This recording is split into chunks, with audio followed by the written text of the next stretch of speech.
All right, now hear me out. I understand it's Monday. I understand it's not Thursday. But if you were with us this past Thursday, then you already understand what's going on. But you know what? We're here, so you might as well enjoy us anyway. Welcome to the podcast is real on a Monday. I am your host, King Drell, on a Monday, the host of the podcast. Did I mention it was on a Monday, guys? But by the way, of course, we got our host over here, co-host over here. We got Soundless Well himself that does it in the video game, up there in the content creation game, out there in the music game, the singing sensation himself, my nephew, VoQualz.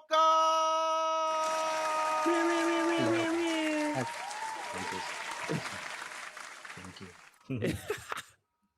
And then, as we always do, because we got to complete our brotherhood over here, so we got my Jamaican brother, the King of New York himself, Jasirii.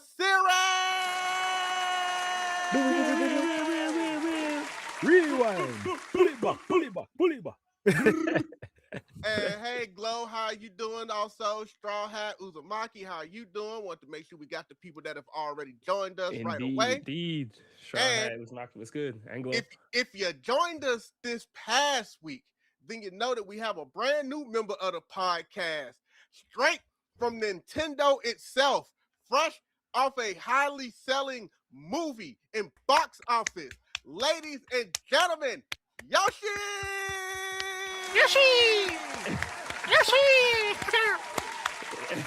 My man's right there. Yoshi, you gonna behave tonight? Yeah. Okay, Donald Glover. I see ya. I think I have to use the censor button for anything that we put out of his from last week's clip because Yoshi was kind of wild. Yoshi. But it's okay because there's a reason that we're doing this on a Monday night. And that's because our guest is getting so big that Thursdays are no longer an option for him. When I say this man, if it is anime anything, y'all might as well just stop anime games because he's already got that on lock. Anytime I see this man come out with a new anime game concept, I'm like, damn, how did nobody else come up with this? That just shows the genius of this man right now. And you know what?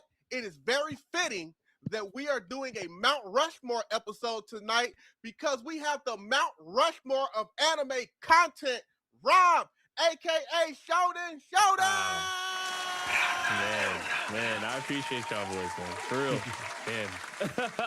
Mount Rushmore anime content, bro. That's crazy.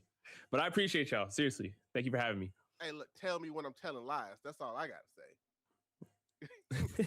but while we on that, how you doing tonight, Rob? I'm doing great. I'm ready. You sent me the list, and I was like, yeah, this is gonna be some fun conversation. So I'm ready, man. I'm interested in seeing some of them. I'm like, I think our lists are going to be pretty close. And then there's some where it's like, I think they're going to be pretty all over the place. And that's what I'm looking forward to right now. Yeah. We gotta agree, right? We're coming together, right? We need to try to come we can try to come together. No, that's not how this works. Okay. But you know what? But we are going to send it to the chat because chat, we also want to hear yours on all of this. What are your Mount Rushmores? We can try to agree. I doubt we're going to agree. There might be one that we might all agree on. I can tell you that. But we're going to we do like we do. We let the comments, we let them go out and they just have it out with each other. In fact, we want to know who you think have the best Mount Rushmores. How about that? There we go. But speaking of that, nephew, how are you doing tonight? Oh, man, I am great. I just been relaxing. It's been a beautiful, beautiful sunny day, and it's been blowing outside. You know, it's been really cool. Nothing crazy been going on. It's been peaceful here. Okay, and I don't want to jinx anything because I know you go from your phone temporarily because you got the thing with the computer. But tonight, the little thing is not happening with your voice, and you are so clear on your camera. Like this is probably the best you've looked in weeks. And you know what? Flip that while we're at it. Like. But I say this every week, guys. Like this man stays with some kind of anime content. But King of New York, how you doing over there, sir? Because I know I've been seeing you post some stuff the past few days. Butter and cheese. Listen, I've been on a journey spiritually and physically, so you about to see a lot more come out of me from the woodworks when it comes to real life content and then also anime content because I need to get back to that. Yeah, I see you been hooping too. Oh yeah, I got my Brody jersey and a ball too. Well, I mean, what they talking about? I got a game Tuesday. Look. Yo, love to see it. Love to see it. Yes, Love sir. to see it. Love to see Got it. a Yoshi, challenge? how you doing? I see Yoshi giving us a silent treatment. That's okay. That's Damn. okay. Yoshi was quiet because he was like he be hooping too. You don't see his egg, and I was like, yo, bro, you right. He right. He be dunking and shooting Look, you know what, in both Yoshi, ways. it's okay. I know your purpose of this podcast is to just sit there and aura farm. I will not come to you that often anymore, okay? Like, just sit over there, do your best aura farming, and we can continue to get through this. So, I know my nephew has some things he wants to ask. We'll get to those in a minute. Technically, we got to get through the week that was, although we were just on a few days ago, so not much has really changed since the last time we were on, but we also didn't have a guest the last time we were on. So, Rob, is there anything of note that you would like to share with us that has either happened to you or around you in the past week that you would like to share? I mean, we just watched Demons of the Shadow Realm last night. Oh, Show, yeah, the new show by the same creator of Full Metal Alchemist Brotherhood. It's good. It's really, really good. Okay. Yeah. So make sure y'all check that out. That was a good anime. big facts, big facts. Big facts, big facts. All I know is, like, since the last time, because it's only been a couple of days, we got off this podcast. I got up, I went to work the next day, and I almost died. So, yeah, that's how fast the turnaround is from Thursday to Monday. From my what? my brakes just decided that they didn't want to work anymore while I was on the interstate. Oh. I was going 60 and it was rush hour. I saw the standstill traffic coming up. So I was like, let me go ahead and get in my lane now. That way I can know I'll be able to get over because I know they're not going to let me in when I get up there. I hit down on the brake, nothing. I just kept rolling. Oh, nah. I said, What? When I say, guys, hands down, and I said this on my story, the scariest thing I have ever experienced in my life, when you're just rolling and you see the traffic and there's nothing you can do about it. Oh my Except God. hopefully that you're a really, really good driver with a little bit of luck on your side. So I had to quickly swerve to the left to keep the car in front of me, moved up. Like there was literally this one small space that was only enough for like a car, maybe a little bit more than a car. That was going to be the exit that I was getting off of. So once I swerved this way, luckily there was nobody coming. And then I'm like, I got to get off the road. So when I say I had to quickly whip it and slide through that small space to get to the outside of the road, came this close from hitting that person in front of me. And I managed to hit no one. Nobody got hurt. Wow. All right, Yo, Fast and I was just Furious. about to ask All you. right. Like, Okay. yeah. Okay. Come on. And that's when I said Formula One. 6 years of being a DoorDash driver finally paid off. Wow. Nah, yeah, that's the Mario Kart games. That's that Sonic racing And also Yeah. years and years of playing Sonic Racing. You got that he blood was in you, drifting. He bro. was drifting, man. What you mean? You was playing that drifting. Need for Speed. You was playing that Burnout.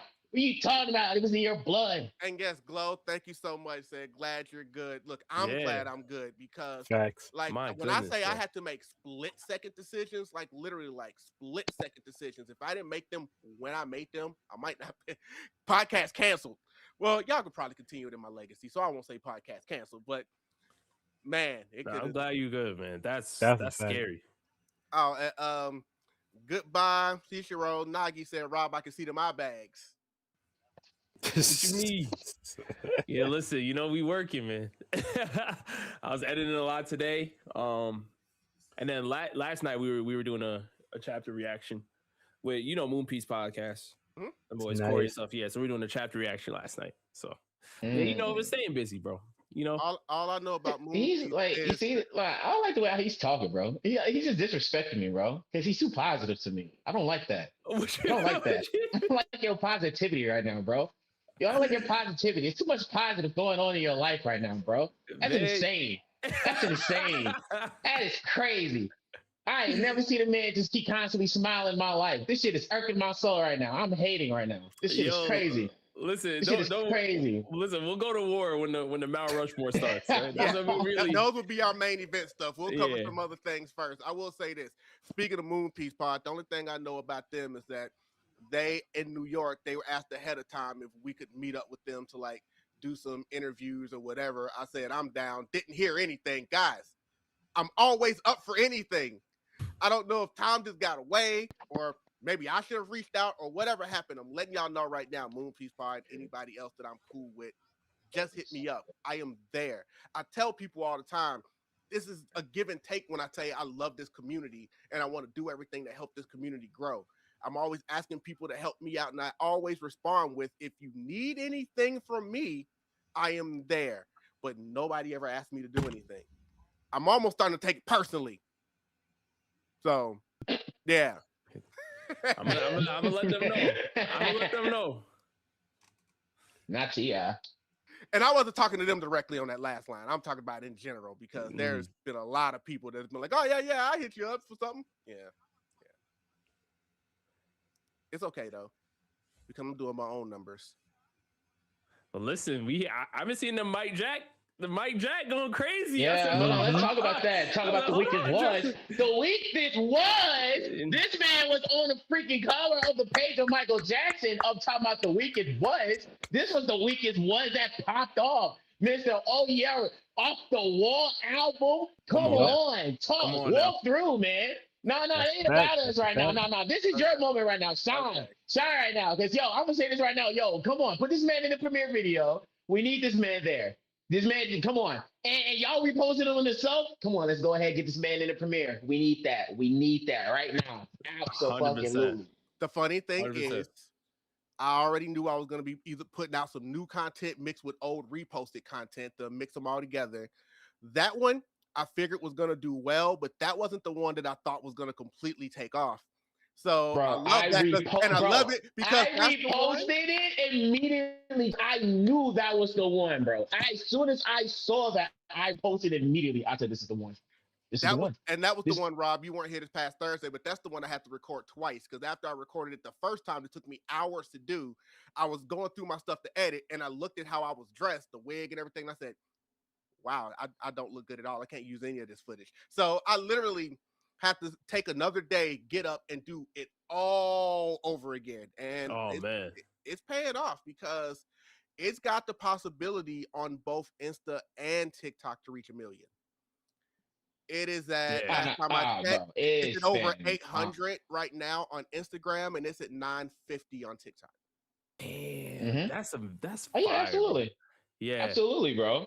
Come on, you got 2 back to back. I mean, yeah, you getting platinums coming out, man. A lot of platinums coming out, bro. You've been releasing a lot of singles, bro. Where's the album? Hold on. Where's the album, bro? Where's the album, bro? I don't want to jinx anything, but out of all of my content and cosplays that I've ever done, I have so many different MJ cosplays. I've never had an MJ content hit 1 million. So this could possibly be the first one. And possibly considering what you talking about. Yeah, it's a perfect time too. There's no possibly. Considering how I feel about MJ, and anyone that knows me and people that have gotten to know me knows how I feel about MJ. So when I was just minding my own business the other day, and I saw the notification on my phone that said the official Michael movie page reposted your video. Yeah, that's fire. Like, okay. All right. I'm on somebody's radar now. And if I was to give you guys a who's who of the names that I've been seeing who's been liking the video. I've been watching. I've been seeing that. Like, there is so, like, every day it's been like 3 or 4 people I click on them. I'm like, these people got millions of followers. And I'm just like, my goodness. Like, so many, like, top people in the game, which is why I've been so happy about that. That's fire. Where did Jasirii back up? Jasirii is doing Jasirii things. That happens at least once per month. He'll be back. Hey, what's going on, John? Hey. But no, I'm very, very grateful. Like I said, more content coming out around that. I'm just gonna go ahead and say it now, guys, right here on the podcast, because it's the best place to see it. Y'all have seen that I recreated the Off the Wall album cover. Y'all seen that I have recreated the Thriller album cover. I've already gotten messages about this because there's another album cover that's out there. I already know what it is. All I can say, guys, is I already know it is. We can talk this behind the scene. I already know. I know you well. I already know which one you touching. It's on the I already know which one you touching. But that's a cosplay that isn't exist in America. It's coming from China, and it's not gonna make time for the movie. I already know. That's not gonna happen until early May, but it's coming. Bring it out. But it's coming. Bring it out. Pop it off right now. Off the Wall Thriller. Yeah, those are the two I did, and yeah. Yo up. Yes, Yo sir. up. Off the Wall or Thriller. Oh, for what? Albums? The album. Your personal. Off the Wall or Thriller. Thriller. Okay. Here's the thing about me though. I know Thriller is the highest selling album of all time. I mean, they call it All Thriller No Filler for a reason, like 9 tracks of just 9 bangers. I get that. I am Off the Wall. I'm Thriller over Off the Wall, but I am bad over Thriller. So Thriller's not. That's why I didn't include bad. The reason I didn't include bad because that one's the cheat code. That one's too OP. It's the first. Well, even though that album's too OP. Bad is the first album. Yeah, like that one. Literally every single with #1 on that. Yeah, no, that one's the cheat code. You can't do that. No, have that many consecutive #1s on it. That's why I said no. That's a cheat code. I don't even know if use that. Matched yet. 7 #1s. I don't even think it's been matched yet. It might have. But yeah, like, nah, bro. You can't use that. That's a cheat code. That's cheat code. That one got arrested. And Glow said yes, kill it, job, push notifications. Yes, we definitely appreciate it. I'm glad to hear it, Doc, because I know you support us like a lot. I know that like the thing with the magazine and just being an overall amazing person. So I'm glad you're able to join us tonight. But before we get into these Mount Rushmores, I know my nephew said there was something that he wanted to talk about. So I'm actually going to turn it to him real quick because I'm interested. No, the only thing I really just saw that I was just finding it very interesting. And I was just like, oh, okay, cool. Because I know we are all experts about this expertise when it comes to this type of thing. And I don't think it's just like a big, crazy mount thing, but I feel like I know where we're going in this direction. And I saw this video was going around and it was just like, it was interesting to me. It was like, we all watched Teenage Mutant Ninja Turtles. We all watched Teenage Mutant Ninja Turtles. We know who they are. And we all watch Kung Fu Panda, correct? We all know who the Furious 5 are about. I saw this video was going around and it was interesting to me. And they said, who do you think that will win in a battle between those two? Teenage Mutant Ninja Turtles or the Furious 5? And that's without Poe. Without Poe.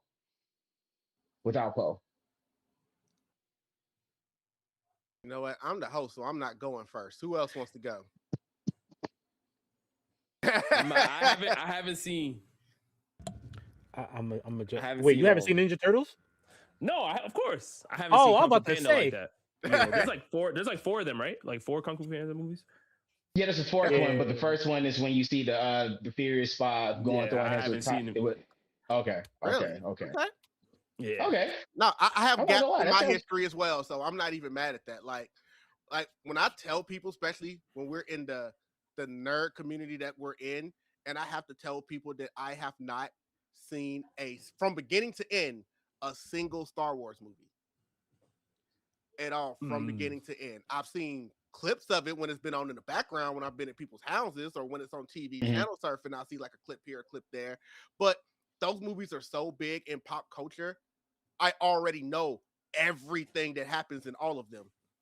But as far as actually seeing them, I haven't seen any of them from beginning to end. Okay. Yeah, I did that last year. It's a good time. Yeah, I watched all 9 movies, man. All 9 movies. Did you watch it in order or out of order? Well, I watched it kind of out of order. I did 4, 5, 6, and then 1, 2, 3, And then Okay, so So you watch technically them the order, technically in order, but technically not the right order. chronologically yeah, in published order. order, like in the order it was released. Yeah, but not canonically in order, where it's like, okay, I need to watch Rogue One at this point, Yeah, and I need to watch this at this point. Okay. I ain't even mad at you. Sure, but to keep it a Oh bean no, or two, okay, cool. So we'll just act like that one don't exist. We'll skip over that. No, we're here. damn, said I can't Ninja explain. Turtles. Shit, I was about to say why it's supposed to He exist. said Ninja I Turtles. had a whole conversation with. I was like, oh, okay, cool. Okay, Star Wars. You know we go left sometimes. He said he'd never seen Kung Fu Panda. I No, responded. you're I said, good. I've never seen Star Wars. You're good.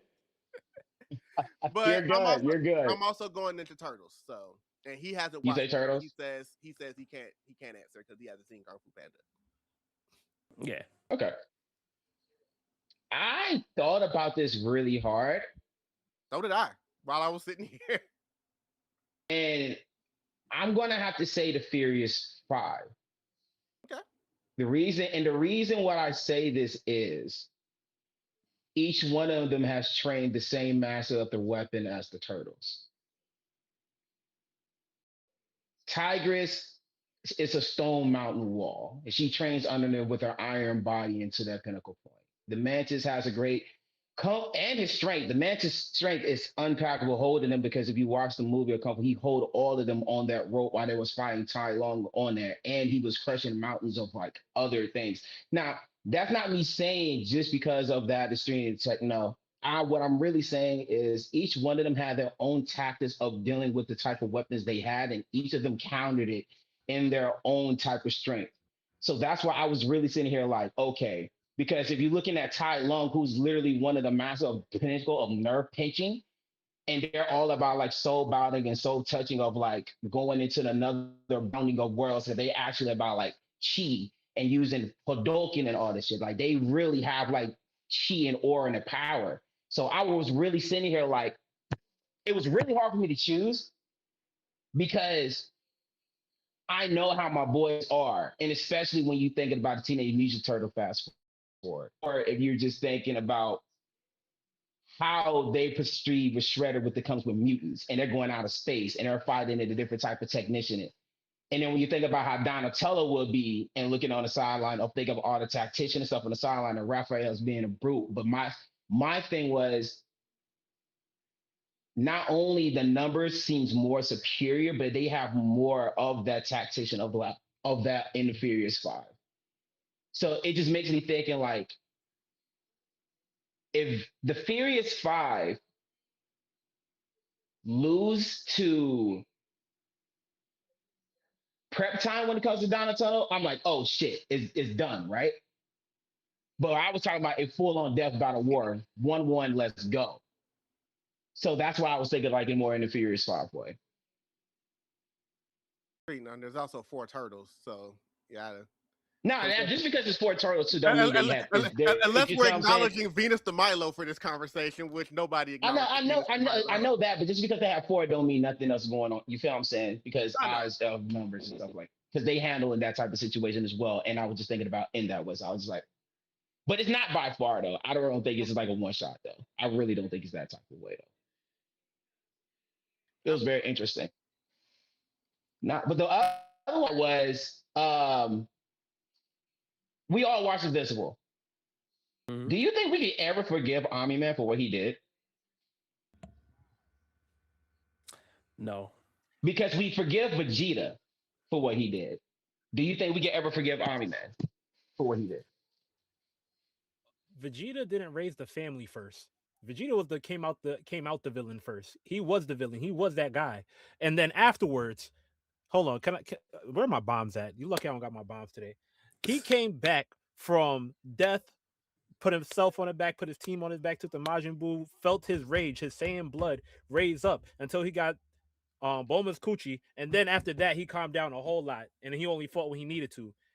Omni-Man was planning all this shit from the start. He played family man. He played his wife, and then he called her adult to her face. Do you know what a woman does to you after you call her adult to her face?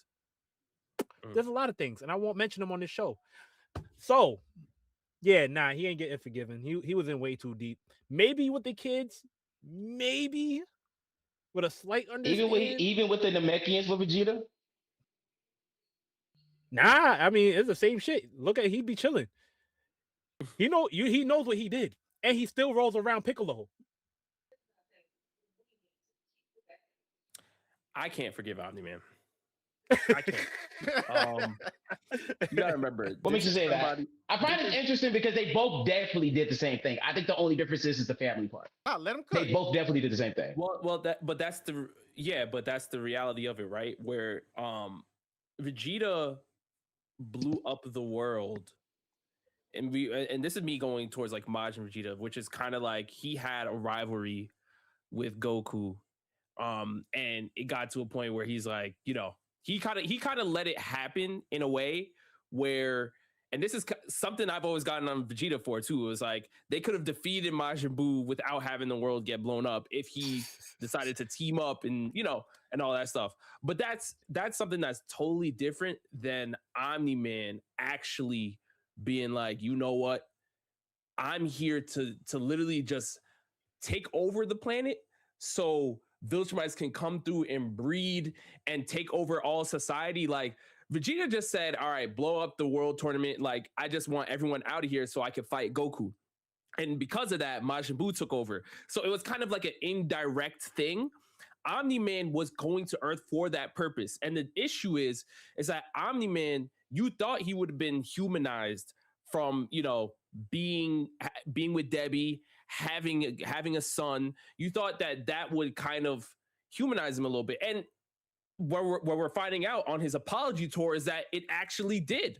There was some part of Nolan that felt like attached to Debbie, that felt attached to Mark, but he still couldn't grasp like the full reality of what it was, of like the damages that he caused, to the point where we kind of see it illustrated in Debbie punching him and seeing that, right? Like Debbie's punching him and he's not getting hurt physically. So it's like Nolan, to me, until he's able to really understand what he did to planet Earth in general, I can't apologize. Like Vegeta understood immediately what he did, which is why the final atonement meant so much. You know what I'm saying? Like Omni-Man, nah. Omni-Man shot. Also slide in the fact that Vegeta they were able to wish all those people back to life. So it's like, I mean, not the people on Namek, of course, but on Earth, everybody he was able to rectify what he did on Earth. Vegeta, you know, he kind of laughed at the fact that they couldn't bring them Namekians back, but you know, I was like, forget the fact that they did came back in with Nappa and this like got rid of damn near most of the population on Earth and just went like bonkos. Well, Nappa was, you know, Vegeta was like, cool. Yeah. Do it. I was just saying his hands weren't dirty. That's all I said. He said, hey, go be free. Obviously, his atonement. But what I'm saying is, with the exception of the Namekians, everybody else has been brought back. It's what I'm saying. So, I mean, don't get me wrong. I'm sure dying still sucks and you don't want to experience that, right, whether you get brought back or not. But other than the Namekians, everyone did get brought back. And then you find out in a upcoming, very soon to be animated arc that I don't want to get into because it's manga still only right now until this thing premieres. There's some other stuff that Vegeta has said to the Namekians, and it's just like, okay, you can see how he really feels. A lot of slurs. I mean, yeah, Vegeta at the time, he was, you know, a major villain during the Sand Saga. He didn't have any ties or emotional ties to planet Earth. There, like him and Bulma weren't acquainted yet, nothing. You know, when you're looking at Omni-Man, he had a family. He literally had a son and was like, all right, I'm not worried about any of that. Like he beat his own son up, you know? So it's like, yeah, bro, if you don't know what side you stand on and you're a fence sitter, you're out of here. Wait, Vegeta didn't do that to Trunks? Now that wasn't one point where he said he didn't care about what happened to Bulma and Trunks. Right, he was dug in the mountain. He was dug into the mountain. I'm just saying. He was dug into the mountain. Oh, there's a crater with his blood in it. I just gotta be devil's advocate. I just gotta look. In the words of my uncle, I just gotta be that guy. Okay, hey, it's gotta be that guy. It was a moment in time. Real quick. He didn't mean it, Yoshi. He didn't mean it, Yoshi. He didn't mean it, Yoshi. Yoshi ready to go off over here. That was good. That was good. Nah, you're good. Nah, honestly, I felt the same way. Exactly how y'all felt. I just wanted to see what y'all was gonna say because I was definitely on the same path of how y'all was. I just think on the path of like trying to forgive them and when to forgive them. I think that's the critical part because like I said, this is fresh. This is automatically fresh. This is not going nowhere no time soon. This is like right there on the mark. So it's for Army Man to even get that type of stuff because honestly, the comic is different. Shout out. The comic is night and day from the cartoon. They're not the same at all. Dude, I'm so happy that the comic did her so justice in the show. Did her so justice in the comic. They did her so justice. Compare them. Like they're two completely. Like you can't, and I love it. I love it. I love it. I love it. I love it. Did you caught up in Invincible though? Did you? I'm not caught up in the cartoon, but remember when it originally came out, I was like, you know what? I like this so much. I started reading the comic, and that's when I realized I was like, this is not the same. And you know what? But now they got some. Like they stick still some storyline, but when it comes to the major plot lines, oh no, they're switching that shit up. It's like they're switching that up. 70%. I need that link. Like Amber Black, girl. Amber Black. In the comic, she blonde. She a golden retriever. Well, No, that's really all I had though. That's really all I had. That's how it works. Once upon a time, April O'Neil was black. Then they whitewashed her, and then they finally corrected that mistake years later. Mm-hmm. Just saying. Look, as much as I love the '80s Turtles cartoon, they whitewashed everyone. Whitewashed April, whitewashed Baxter. But then immediately after, they finally reverted Baxter back, but kept April white for decades. White me, America. Where's the eagle? Nah, go ahead and take the floor. What you got for us when you need it? But with that being said, because this probably won't be the last time I mention the name Turtles in conversations tonight, we got some Mount Rushmores we got to get into. But before I get started on the first one, I want to tell a quick story because that's what we do on here. And I kind of told it to Rob. I want to tell it to everybody else. When we were in the off season between season 3 and season 4, I always do this thing where I'm like, okay, let me start reaching out to guests, see who we can bring on the podcast. Obviously, we have a guest. We built the episode around that guest, what they're doing, what they're up to, their history, promoting them. When we don't have guests, I have main topics that we like to touch on. One of the ones that I was going to do for the season 4 premiere, when it was going to be just us and no guests, was Mount Rushmores. And that was planned. And then a couple of things happened which pushed it back. I saw Rob put out a video that said Mount Rushmores. And I was like, if I do this now, they're going to think I'm biting. And I was like, man, I've been talking about doing this thing since like December. It's not fair. The timing was terrible. And I know Rob wouldn't have felt that way, but do you know how perception is reality? You know what I'm saying? Because literally, I think one of the big clips that you put out there was days, like a week before we were going to premiere our podcast. So we ended up swapping it up, pushed that back, and we ended up having Mako Girls on instead for our premiere, which was a fantastic episode. Shout out Mako Girls. And I was like, you know what? We'll do it one day. And I was like, you know what? I want to have Rob back on anyway. Let's bring him back on. I know he did anime shows. We're going completely in different directions. As he knows, he's got the list. So I hope you're ready. So we're going to go ahead and get into these. Let's do it. Let's do it. Since you are Shonen Showdown and you're mostly in anime content, I think I'm going to go ahead and start with one that was actually really, really hard for me to the point where I was still coming up with this answer before you guys started joining the Zoom. Mm-hmm. And that is Mount Rushmore's anime villains. Is where we're gonna start, and I have reasons. Why that's a good one. Hard for me. But we'll get into that. That's hard for you. That's hard for you. I'll tell you why later. I'll tell you why later when it gets to my turn. Because you said anime villains, correct? Because I looked at the list, but I just want to be clear. Okay, cool. Because if it was on cartoons, that would have been a challenge for me. You said cartoon, that was like, But I almost anime, put it in, but I was like, we have too many of these as it is. Some things didn't make it. yeah. Right. Oh yeah. Absolutely. I got some. Your was good, Cosmos. In fact, Cosmos you know in the what? building. It's good. Yeah, Another Hooper. Cosmo. Another Shout out Hooper. to Cosmo. Another person that's Shout been out to killing Shadow it with the Shooters. content, by the way. 365 snack free. I know, Healthy. right? Yep. What you talking about? I Come on just now. saw that too. Applause On to that. TikTok, I just saw that. And about to Word. be dunking. Crazy. 360. Facts. Self-lobbing. Man, yo, let's get a dunk contest going when I'm back in New York. Man. Uh-oh. Word facts. Y'all got that. You know what? It's called a hot seat for a reason. So, Rob, we're going to you first.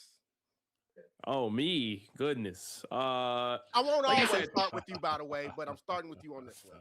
Yeah, this one is so good thing I'm prepared, right? But I thought when you sent me this initially, I thought we were gonna name stuff and then make a group list.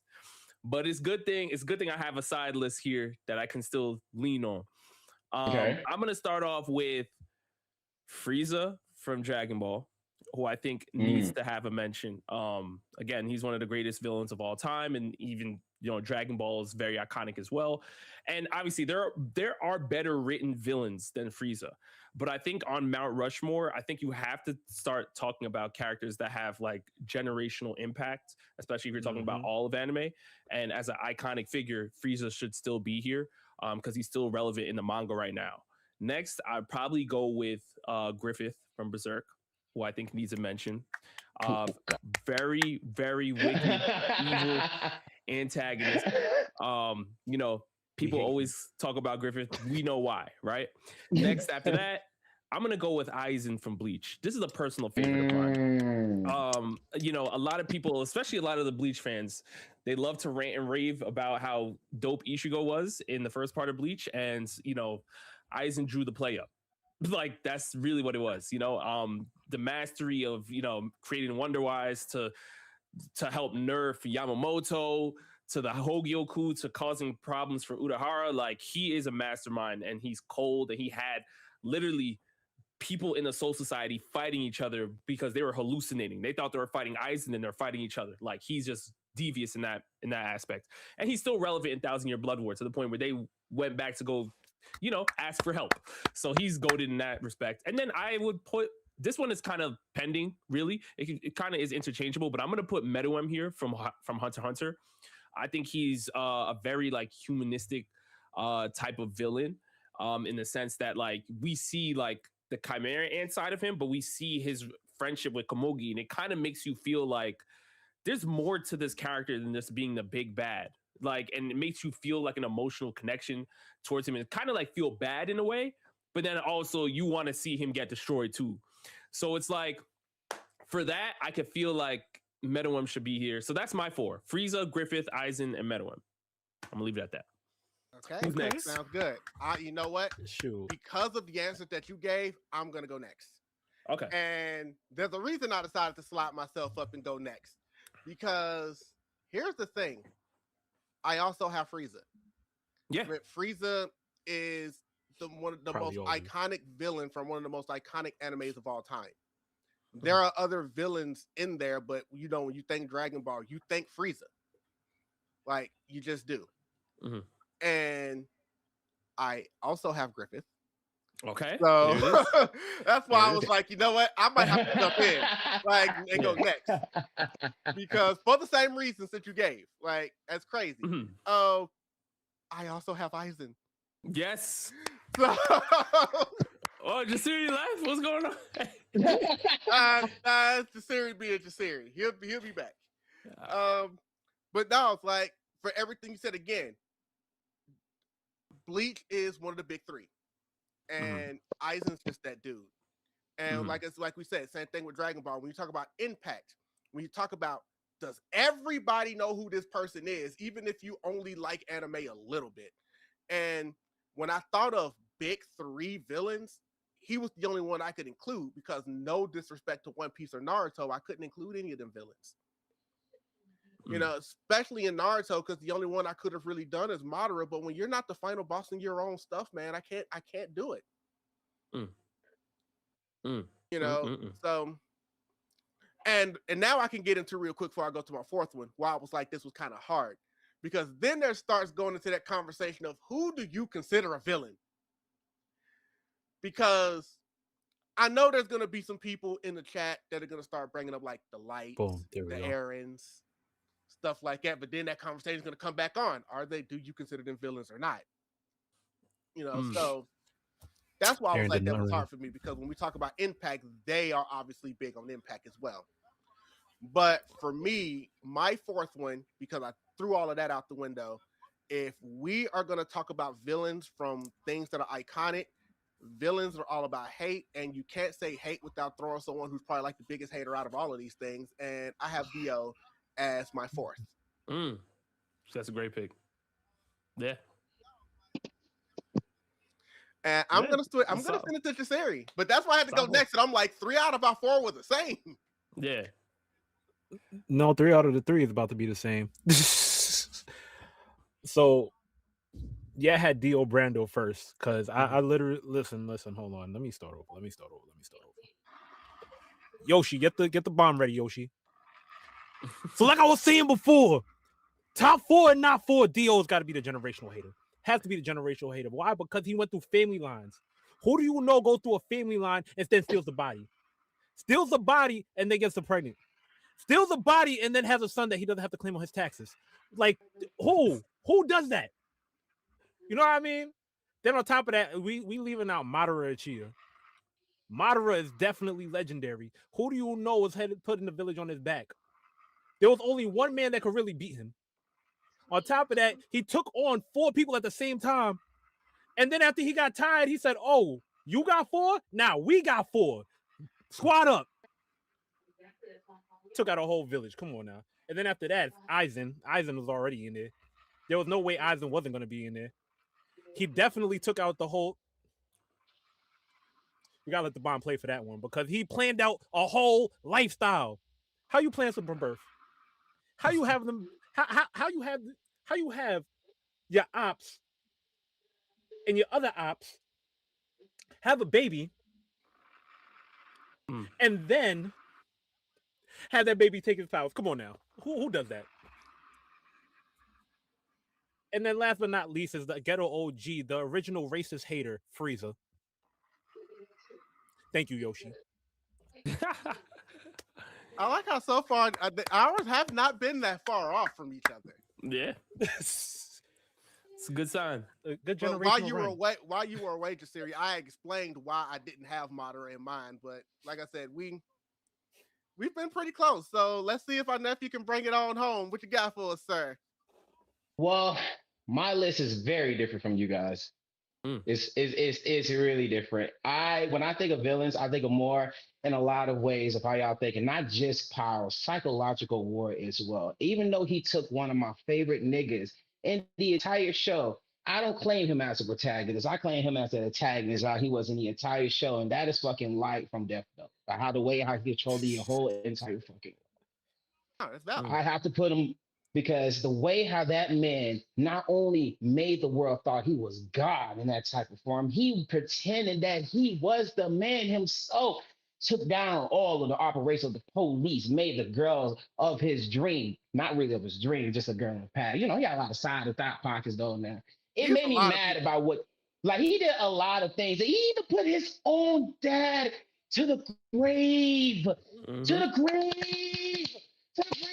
Like, no, if we're talking about people that is willing to go in to get rid of everything that is around, that is one of the most honorable missions. I heard y'all in Frieza. I went the opposite way. I took Majin Buu as in the villain typing of the world. Is because not only that man was the most disrespectful, impactful person, he did things that none other of villains in the Dragon Ball verse really could ever done in history of mankind. You could say, oh, Gohan could have defeated him. Nope, he didn't. He put him in his place. He had all of the people that in the Saiyan's body, and body after body after body. If you body Krillin and go up to heaven and revisit the Hold on, what am I talking about here? Wait a minute. No, that is a different breed we're talking about here. No, you made this nigga go to heaven with the Kais and absorb a Kai on purpose. On purpose, just because it's like it's a lot of things. And when on Earth it turned everybody into candy, he just played using it as a plaything. Turn him into candy, just walking around. I'm just hungry just to do it. Not only that, he had multiple forms after multiple forms and show us why Saiyans. It's just a legendary bullshit too. All the Saiyans. There's nothing any of them that can do. I'm sorry. That shit hurt me. Now, I thought of disrespectful on the third one, and I'm going with the Baki versus Yujiro Hama. If we're talking about villains in my type of eyes, what I saw what Yujiro Hama has ever done, I'm talking about. Okay, y'all, talk to me real quick.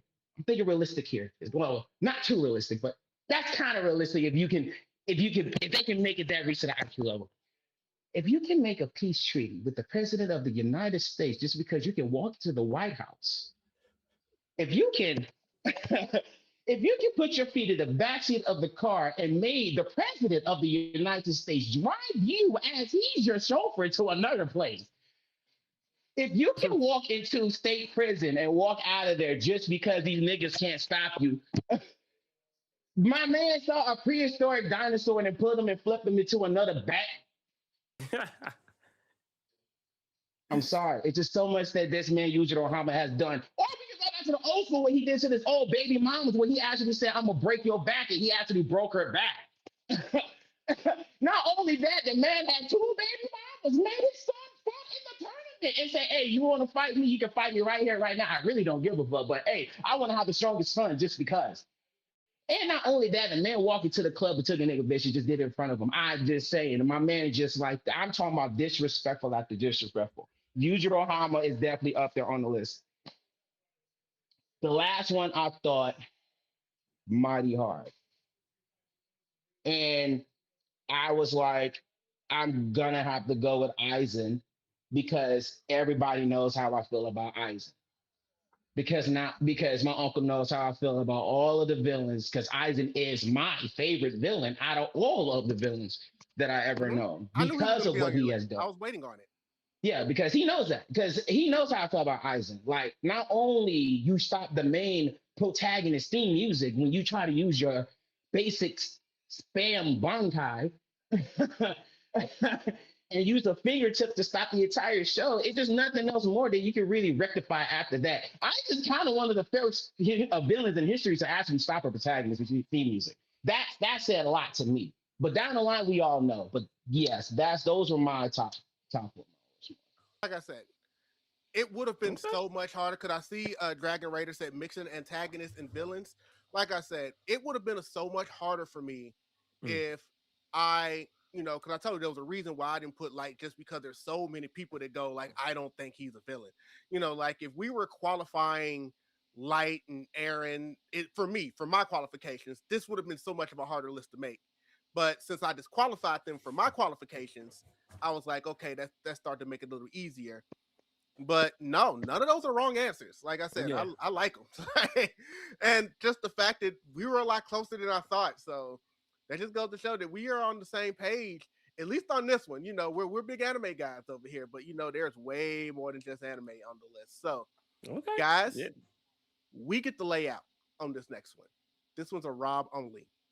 And the reason it's a Rob only because we already covered this on the podcast not that long ago.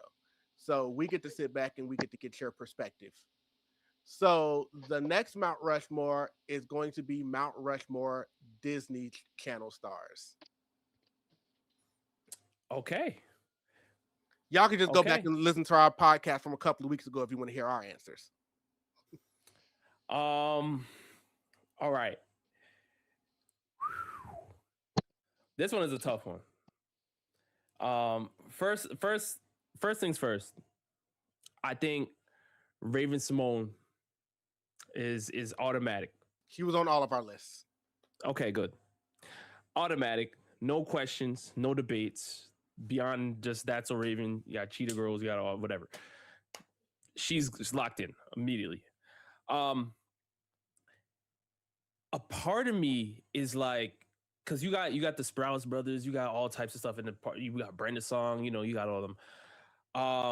But a part of me wants to name, and I know it sounds crazy, but I think Sabrina Carpenter should be mentioned.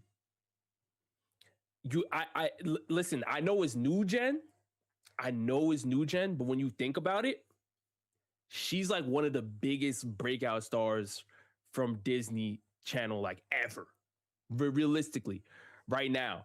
So I do want to put her in there. A part of me, so those are my two right now. I also want to see, it's because his legacy is like, it's all over the place, but I respect what he did on Disney Channel. I know where you're going with this. You know what I'm saying? I respect what he did on Disney Channel. He still has motion right now, but he be wilding sometimes. So I'm like, brother. But Orlando Brown really still has staying power. He still has motion right now. And what he did for Disney Channel during his time was stellar, right? He is still one of the biggest Disney Channel stars right now. Now, like I said, it could be for negative or positive reasons, but at the end of the day, he still has motion. If he goes on a podcast right now, millions of views. Like he's still relevant right now. So I would love to put Orlando Brown in there. And then this next one she's kind of making like somewhat of a comeback for real. Hilary Duff. I'll put Hilary Duff in there.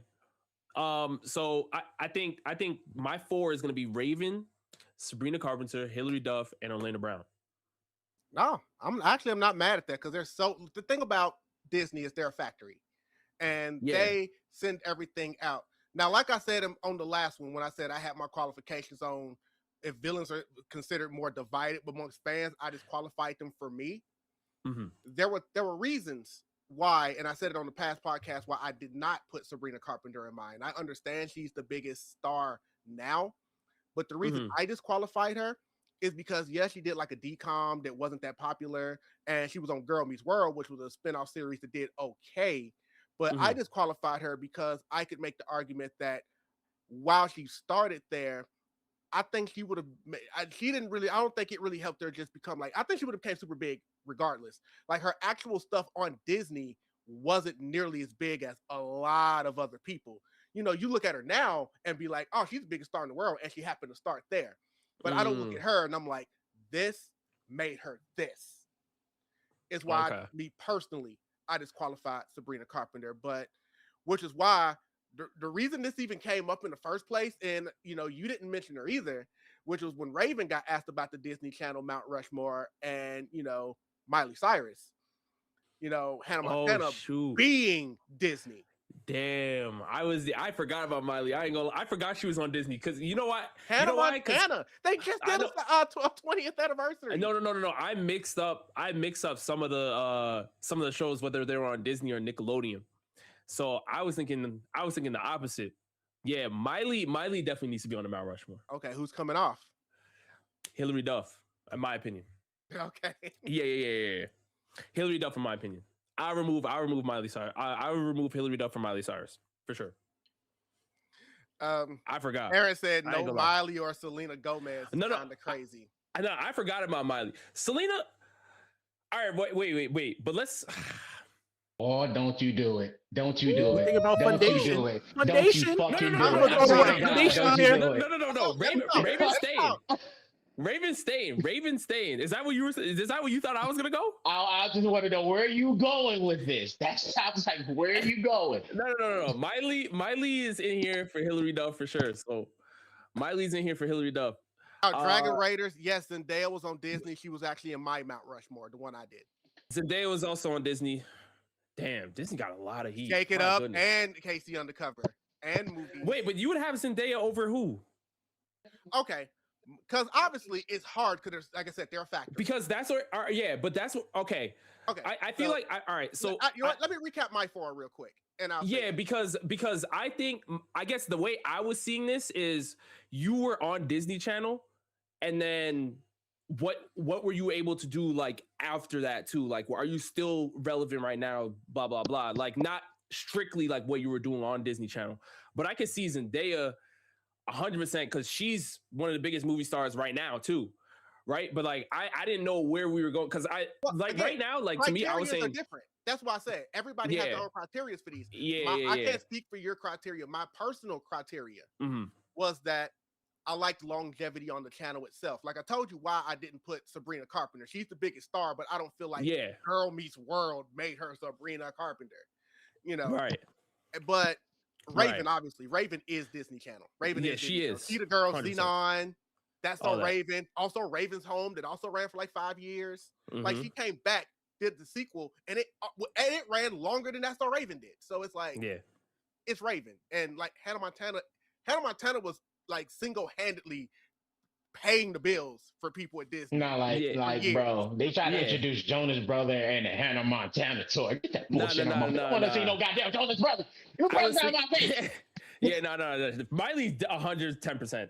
I was thinking Hannah Montana was on Nick for a second. I ain't gonna lie, but Miley 100%. Then for me, it's okay. Like it's okay. I think you're thinking of the other. You're thinking of the Ariana Grandes and the Victoria. Yeah, and we'll get to them. When I was growing up, I was just watching whatever. You know what I'm saying? So it's okay because that one's coming up.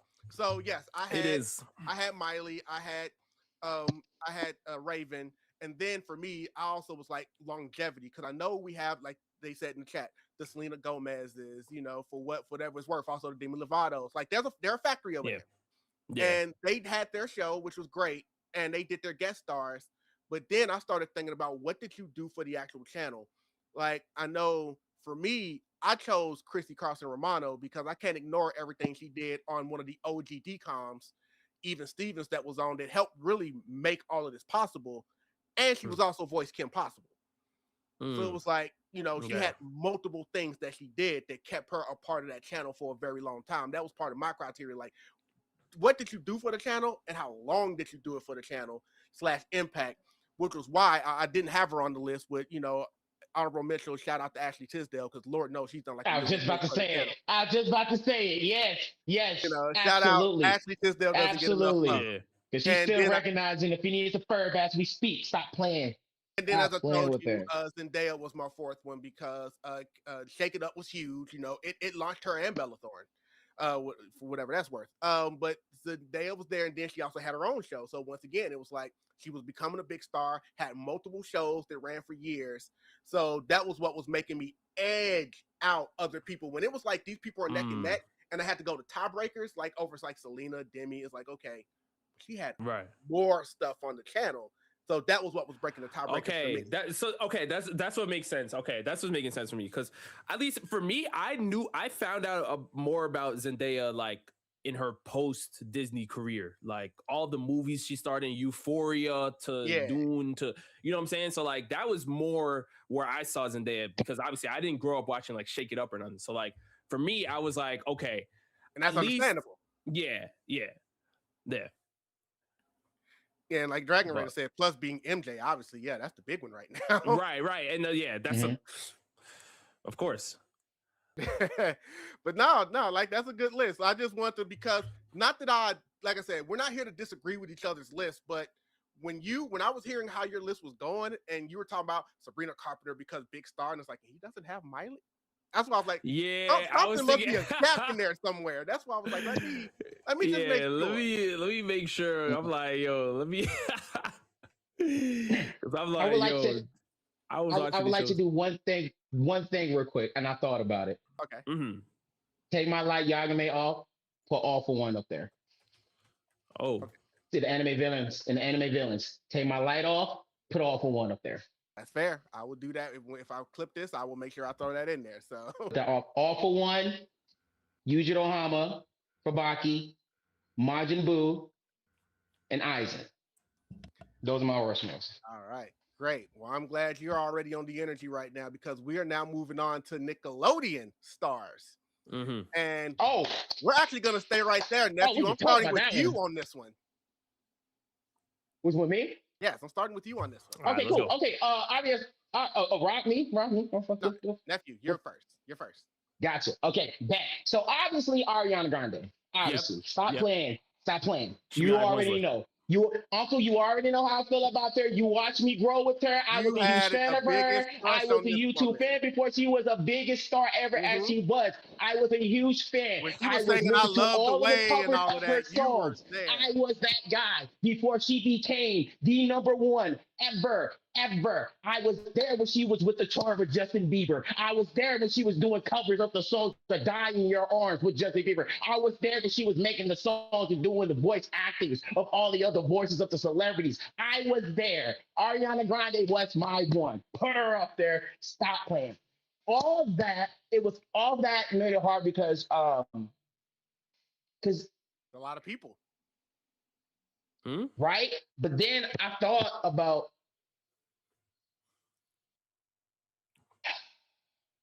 that because then my two boys had their own show, Keenan and Kel, right?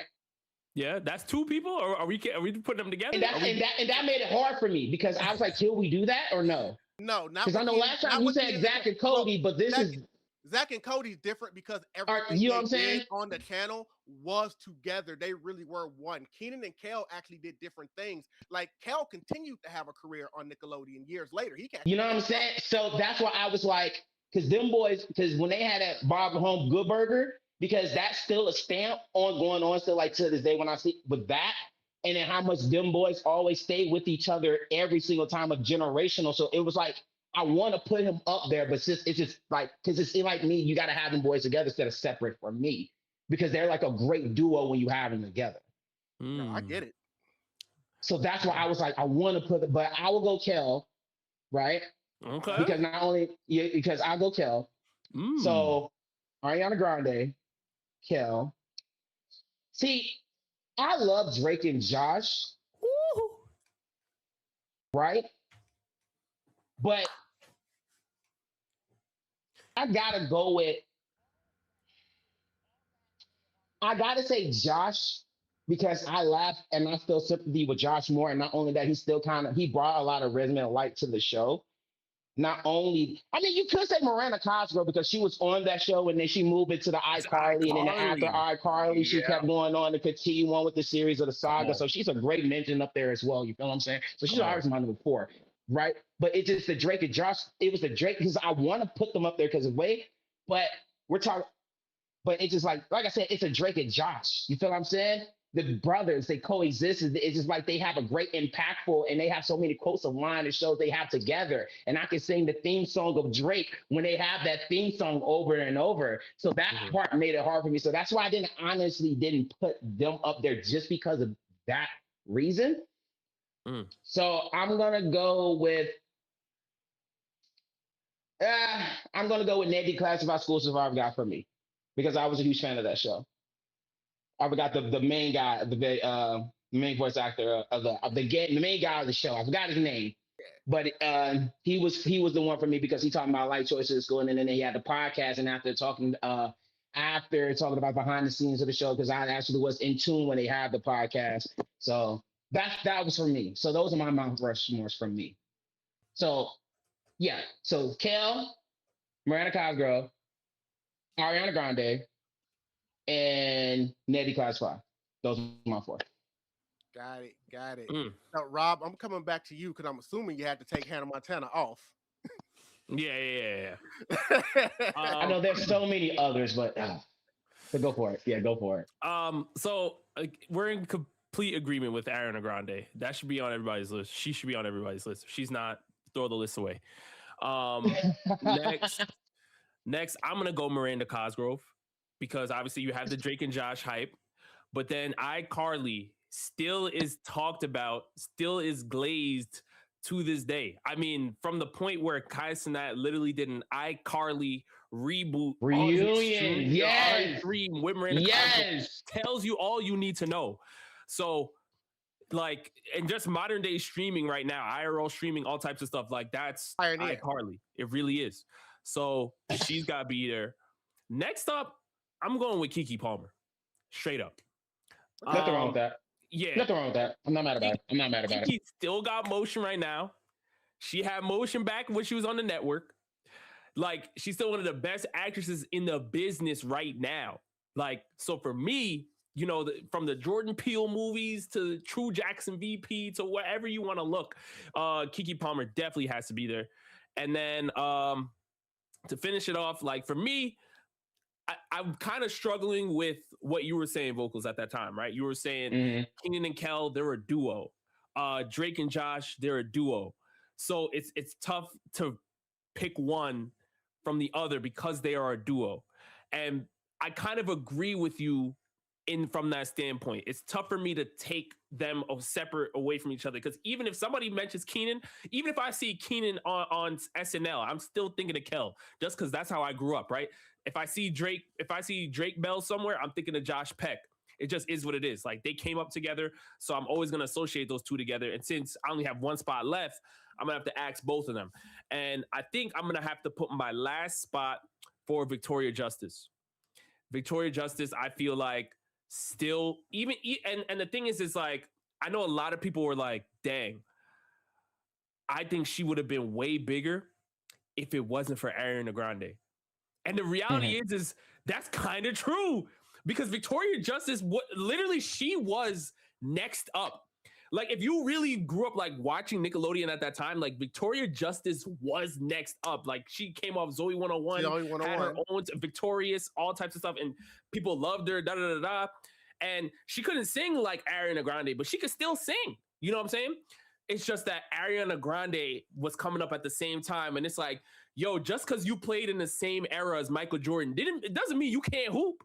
You know what I'm saying? Like, you can still hoop. It's just Michael Jordan's here. You know what I'm saying? So for me, I feel like Victoria Justice should still be in the Mount Rushmore. You know, she still got staying power. She still has motion right now, too. So shout out to them, man. So I have Ariana Grande, Miranda Cosgrove, Keke Palmer, and Victoria Justice for my Nickelodeon. Yeah. Okay. That's rough. I would say Amanda Bynes for mine, but that one was like shaky. You know what I'm saying? Because when you Drake and Josh, they literally put Drake and Josh, all the other people on that show, and like she kind of put a lot of, you know what I'm saying? So that's what it was like. I want to do that, but it's like, right. But also in the confines of the channel, Amanda Bynes. Yeah. But then I'm looking at both.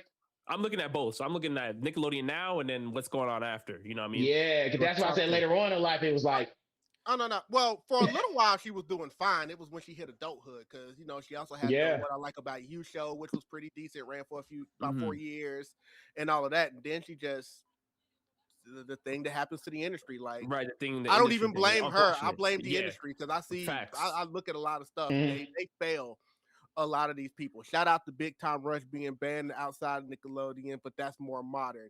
Aaron said down there in the chat. See, Big Time Rush was cool, but it wasn't like I wanted to go to. You feel what I'm saying? Like, I was a huge fan of Big Time Rush, but I was like, yo, give me my Victoria, because I want to see Ariana Grande respectfully. I'm not even gonna lie to you. I'm just saying, just like shout outs, because they actually own the rights. Shout out to them, but they own the rights to their own stuff now, and they're actually still making music and out on tour. Shout out to them. It's just like, I wouldn't like you. Especially for a group that weren't a group. Like, Nickelodeon literally casted people, threw them together, and said, you're a group now. And they're still together. So no, shout out. I remember when boy bands was such a thing, when they put Big Time Rush and Justin Bieber together, and then they tried to do Justin Bieber and then Cody Simpson together, and then boy. But no, literally, guys, I was that guy. I swear to God, I was that guy. I was. Okay, so I'm gonna go ahead and go next, then we'll go to the King of New York. Okay, so my other three, other than Ariana Grande. By the way, here I'm gonna just say real quick why I could not put Victoria Justice on my list. I get what you were saying. Hakeem Olajuwon was drafted in the same draft as Michael Jordan. Here we go. And you know, he managed to get 2 championships. Jordan had to retire for him to get them, but he still got those 2 championships in between when Jordan left. And Jordan came back.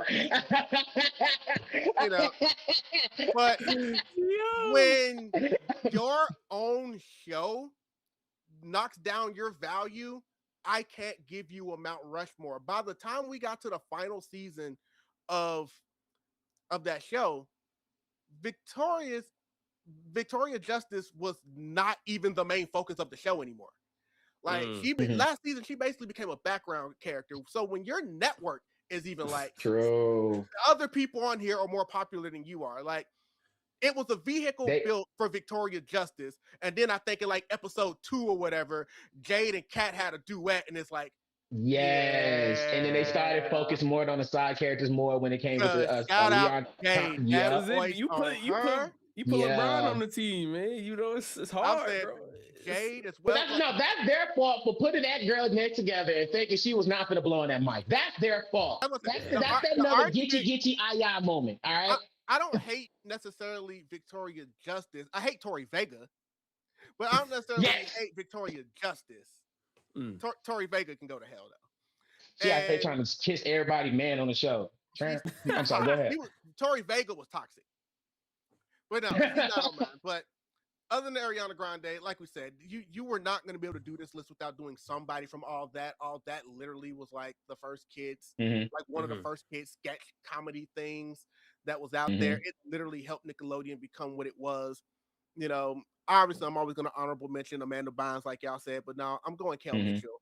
And the reason I'm going Kel over Keenan, even though I know what Keenan's doing on Saturday Night Live these days, and you know, Kel doesn't do as much, I go back to my Disney tiebreaker, and that is the tiebreaker was Kel came back and did another show.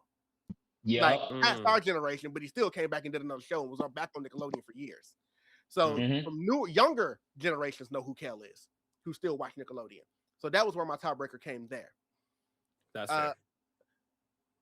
While I would give another honorable shout out because she was also on Zoe 101, it was on a completely different show. While I shout out Jeanette McCurdy as an honorable mention, I cannot put Jeanette McCurdy on my list because it's hard for me to put somebody on a Nickelodeon Mount Rushmore who would not want to be on a Nickelodeon Mount Rushmore. Right.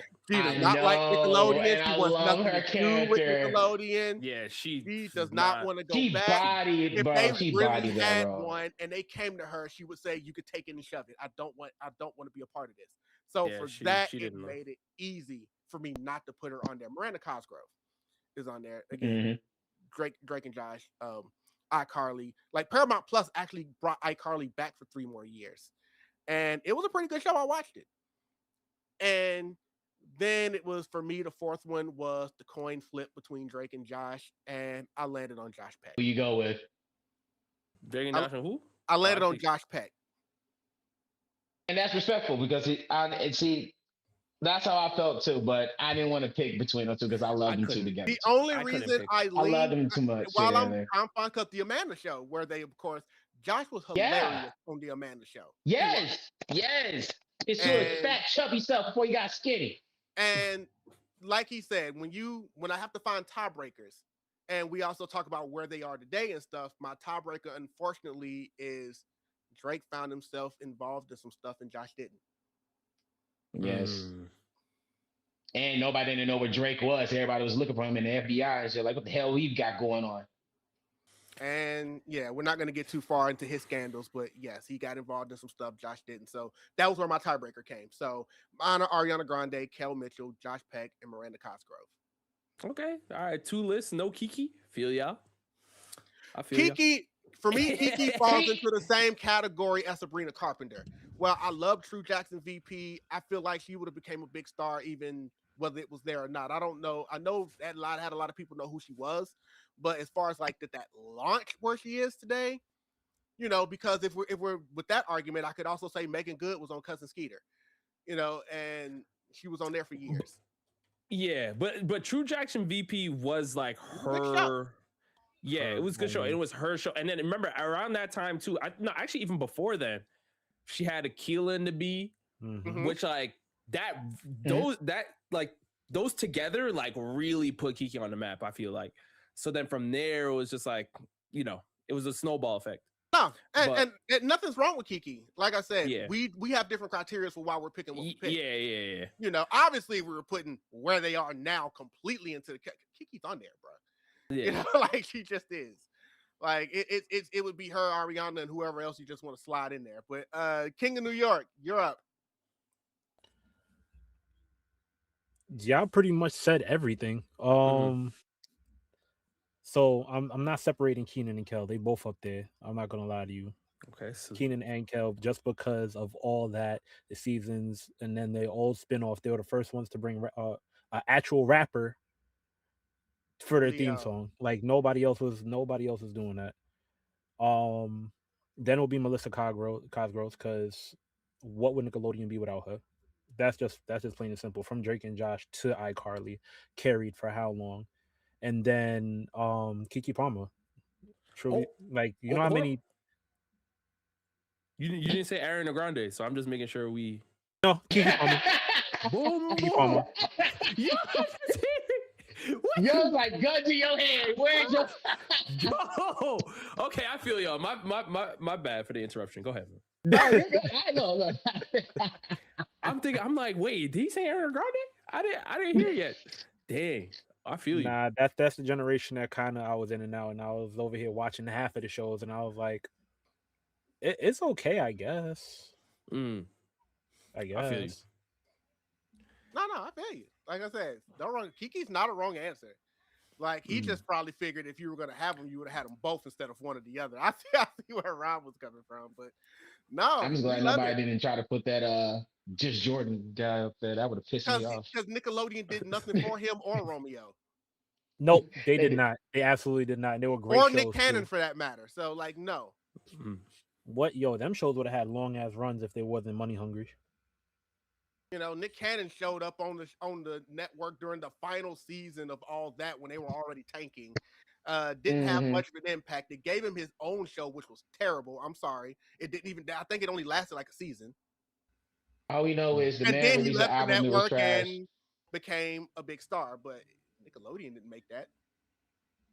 There's people Shout out right to now Liz that Wallen, if we put this up, that will go, wait, Nick Cannon was on Nickelodeon? But no, we gotta love it. So next, and you know what? I think we'll go to Jasirii on the next one first, because like he said, we kind of made all the points. So I want him to get a chance to get some points out there. So we are going from Nickelodeon stars to Nickelodeon shows. You would give me the Nickelodeon shows. I have a question. Does it matter what shows? Because you're not being specific for me. Are we talking about all around in the Nickelodeon? I mean, not Nickelodeon Nick cartoons. It's cartoons, right? Cartoons, yeah. It's new. Okay, I have to make sure what we're doing here. Okay. Yoshi, get that together for me. All right, copy. So we talking about Nickelodeon shows, right? I'm not gonna throw. We gotta go off with the first one, the one that went worldwide, nationwide. You know what I mean? They still scared the Fire Nation. They can't mess with Toph. It has to be Avatar for the first one. We can't skip over any of the generations, even though they did her dirt in the last season of the second Avatar. But we're not going to talk about that today. You feel me? Then after the Avatar, after the Avatar, we really have to go SpongeBob SquarePants. SpongeBob is definitely one of them ones. You know, even if they change the writers, everybody still knows. Take it over here and move it over there. So there's too many quotes. There's too many SpongeBob quotes. And then after that, I gotta put Danny Phantom up there. Okay. Banger song. Like they could have. The ending was rectable. It was what? It was rectable. And then actually, I take that back because we gotta put that one under that one because we can never forget Hey Arnold. Okay. Hey Arnold from Brooklyn. That's all. Okay. He had his boy Gerald. Okay. He had the stoop kid sitting on the stoop and got him off the stoop. And that's all I got right now. But those are my four. Okay, great. By the way, you, I Yoshi. also did want to clarify if y'all saw the list that I put out there. I did have Nickelodeon cartoons and Nickelodeon live action shows. Those are two separate Mount Rushmores. I just want to remind you guys of that. I didn't see that. But we are going to stick to cartoons here, and I am actually saying less. I am going to go, but we do have, but Nickelodeon live shows are also a Mount Rushmore. Yeah. Gotcha. But we're gonna stick with cartoons on this one, and I'll go ahead and go second this time, and then we'll go to Rob. Go for it. Come on. I'm curious what you're gonna say. I'm very curious because I feel like me and him, we're two different generations. We are different generations, so we're probably not going to be the same. I'm interested. We're probably not going to be the same, but it is one of these things. Like, okay, so The other three, other than SpongeBob, let's go ahead, just SpongeBob's. Yeah, throw that out there. Get it I out. argue it's literally top 10 greatest cartoons of all time if you ask people. Like it just is. Like there's not much you can really say about SpongeBob. Avatar, The Last Airbender. Yep. Like when you have a show that's so good that there's some people that think it's an anime. You know, when you think about, because it's got that anime feel to it. I mean, the storytelling in Avatar is freaking fantastic. And when you look at today's generation, like we have people that when we do our Nickelodeon or Cartoon Network debate, the ones that pick Nickelodeon are quickly going to SpongeBob and Avatar because they're like, these are what's holding them up. And they are what's holding them up to newer generations, because older generations need to remember that there were these babies that crawled so that the others could run. And you can't have one of these lists without the Rugrats. Because you can't have that orange tape. You must have that orange tape. Yes. Rugrats is what, and there were a lot of shows that were around at that time, but when people realized what Rugrats was, it ran the longest. In fact, it was the longest running Nicktoon until SpongeBob came along and blew it out the water. Come on, it was put respect Rugrats. on it. Rugrats, of course, did do a spinoff because that's how, like, what, 3 movies? You know, launched. And it got one of my favorite songs on the soundtrack ever in the movie. At the end of it, but he got the Backstreet Boys on it. Yeah, Maya. Yeah, take me there. Take me there. Take me there. I want to go there. Yeah. Yep, that song is banger. Still banger, bro. Banger. So banger. And then yes, there were a lot of other Nicktoons that were out at that time, but Rugrats was holding them up. Like as much as I wanted to try to put Doug on here, I can't put Doug on here. Like it was great. I ain't gonna lie. I love you so much, but I was about to save you. I was about to save you. I can't do it. I can't do it. Like he was great for his time. But then after what Disney grabbed him and did to him, I know that shouldn't affect Nick's side. But no, even newer generations, they still know what Rugrats is, because if they're nothing else, they'll try to bring all grown up into the conversations in this. So at the end, it came down to me between Hey Arnold or Fairly Odd Parents. And they were both iconic, and I had to edge out just for impact and what I see myself when I go to cons and I flip on my phone. I had to edge out, and I put Fairly Odd Parents in there. Right there at the end. So for me, it's Rugrats, Fairly Odd Parents, SpongeBob, and Avatar. And Rob, you're up. Well, really, VoQualz, you're up, because Joe and I got the same list. So. Oh, okay. Oh, wow. We actually brought forward one. Oh, all right. Yep, we got the same list for basically all the same reasons. You know, Fairly Odd Parents needs to be there. It was tough. Hey Arnold was like the honorable mention for me. But like you said, Rugrats, Staying Power, Avatar, SpongeBob are prerequisites at this point. So yeah. All right, well, sir, I guess it is up to you on you now.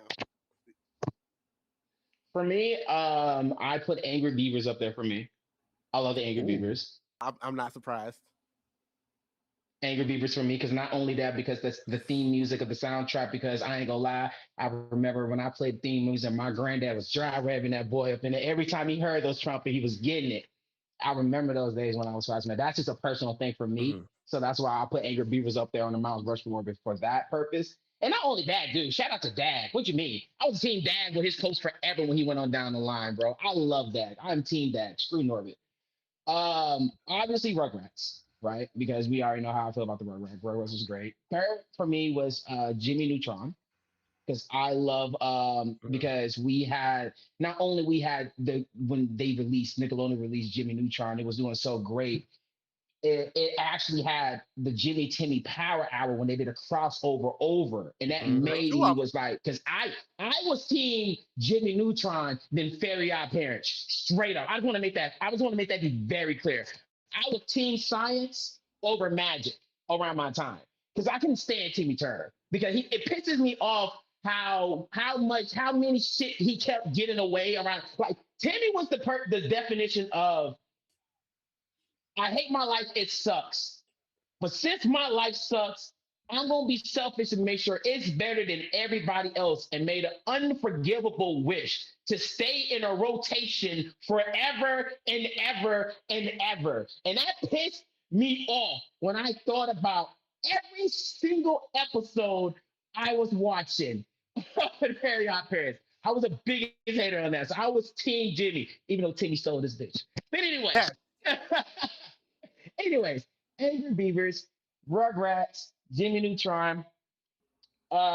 This one for me, obviously you could have said SpongeBob, but I didn't want to go SpongeBob because that was like an honorable mention for everybody. So I will let everybody else have their SpongeBob. For me,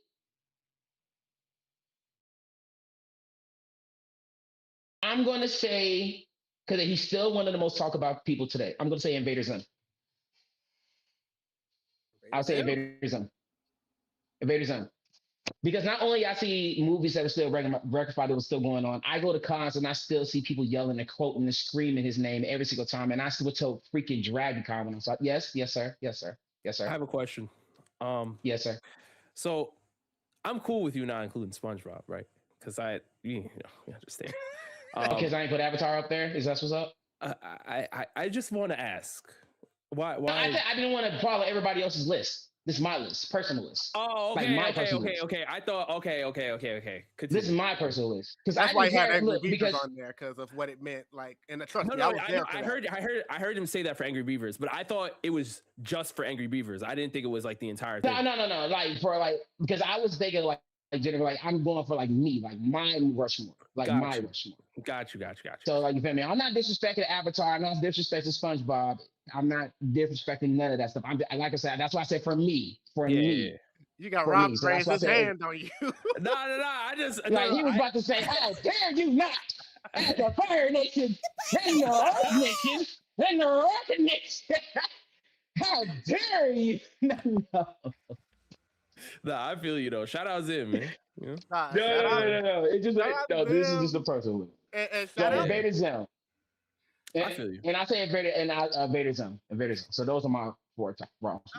And Rob actually having the exact same list on this one. I was wondering if that was ever gonna happen on any of these Mount Rushmore. So I mean, we doing personal list, man. Yo, give me Chalk Zone. Let me get Come on. Who got the Chalk Zone? Rudy got the chalk, man. Look, fun fact. I remember when Wendy's had the Chalk Zone kids meals toy.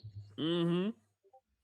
And I bought every single one of those toys. And my mother used to work for Wendy's. Shout out to Mom. So she brought some of those home to me. And I took those toys to show and tell and went nuts with it. Everybody was like nuts because Chalk Zone was like the popular show at the time. Yeah, boy, I loved Chalk Zone, man.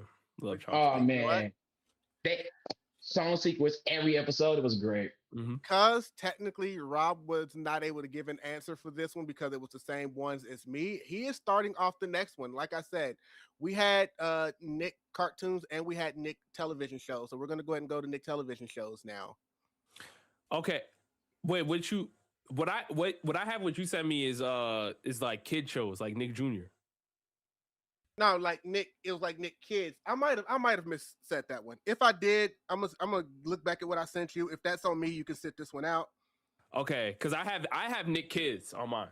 Yeah, so Nick Kids shows. I should have been more specific with that one. Okay, I thought you were talking. To me, I read that as Nick Jr. That's what I read it. No. Okay. That is on me. That is on me. But you know what? Go ahead and give your list. I don't have one, but you can go ahead and give your list.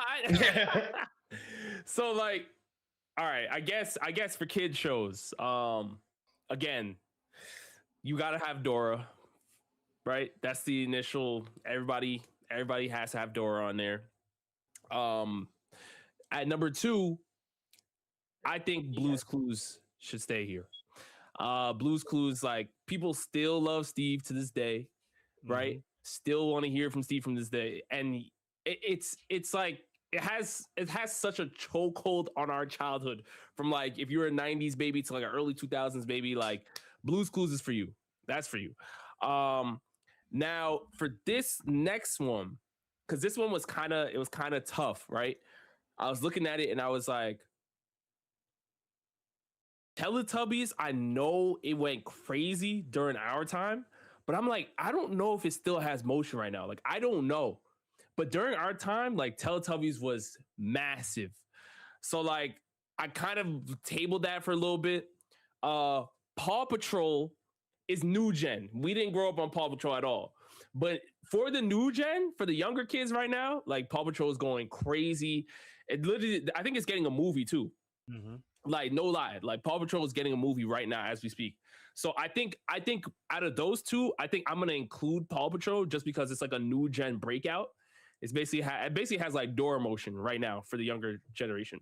So I'll put Paw Patrol in there. So I got Dora, Blue's Clues, Paw Patrol, and then a personal favorite of mine, Lazy Town. Now for me, I loved Lazy Town, man. I love Lazy Town. So like, and people still shout out to Sporticus, you know what I'm saying? Shout out to Robbie Rotten, you know what I'm saying? RIP.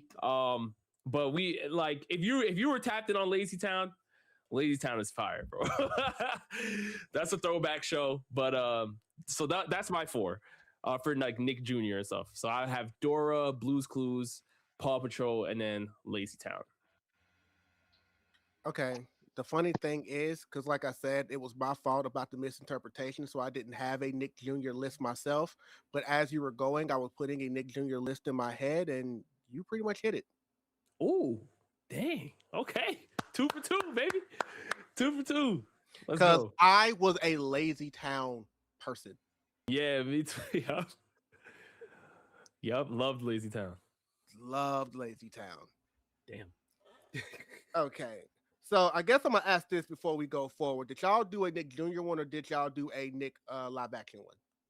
Dude, I could do both right here, right now. What are you saying? Oh, Stop playing with me. Okay. Stop playing with me. Well, Not that, bro. Let's go. You know what? We'll go about What's up? 6 minutes over than we were normally going to go tonight. So I'm agreeing with Rob. Nephew, go take it away then. I bet. So I went the backyard again. You're with your friends, the backyard again. That was my honorable mention in my head. That's mine. That's my must roll. Obviously, Dora the Explorer. You got to put them up there. Bob the Builder. I remember Bob the Builder. And I remember how many kids I went to the dentist's office, and I remember how many amounts of toys that was definitely went around. And like, who was and Wonder Pets. I love I'll say Wonder Pets because I was screaming Wonder Pets who became going. I was a Wonder Pets guy. So when I was screaming the theme song Wonder Pets until they completely changed my entire team. Yes. Has to be. Yes. Bro, but that was my thing. Those are my boys. Glow said Lazy Town was lit. Yes, it was, Glow. Mm-hmm. Yeah. Dang. Okay. It's a good forward, man. King of New York. Pretty much 3 of them were the same, and only one that was different was Team Umizoomi.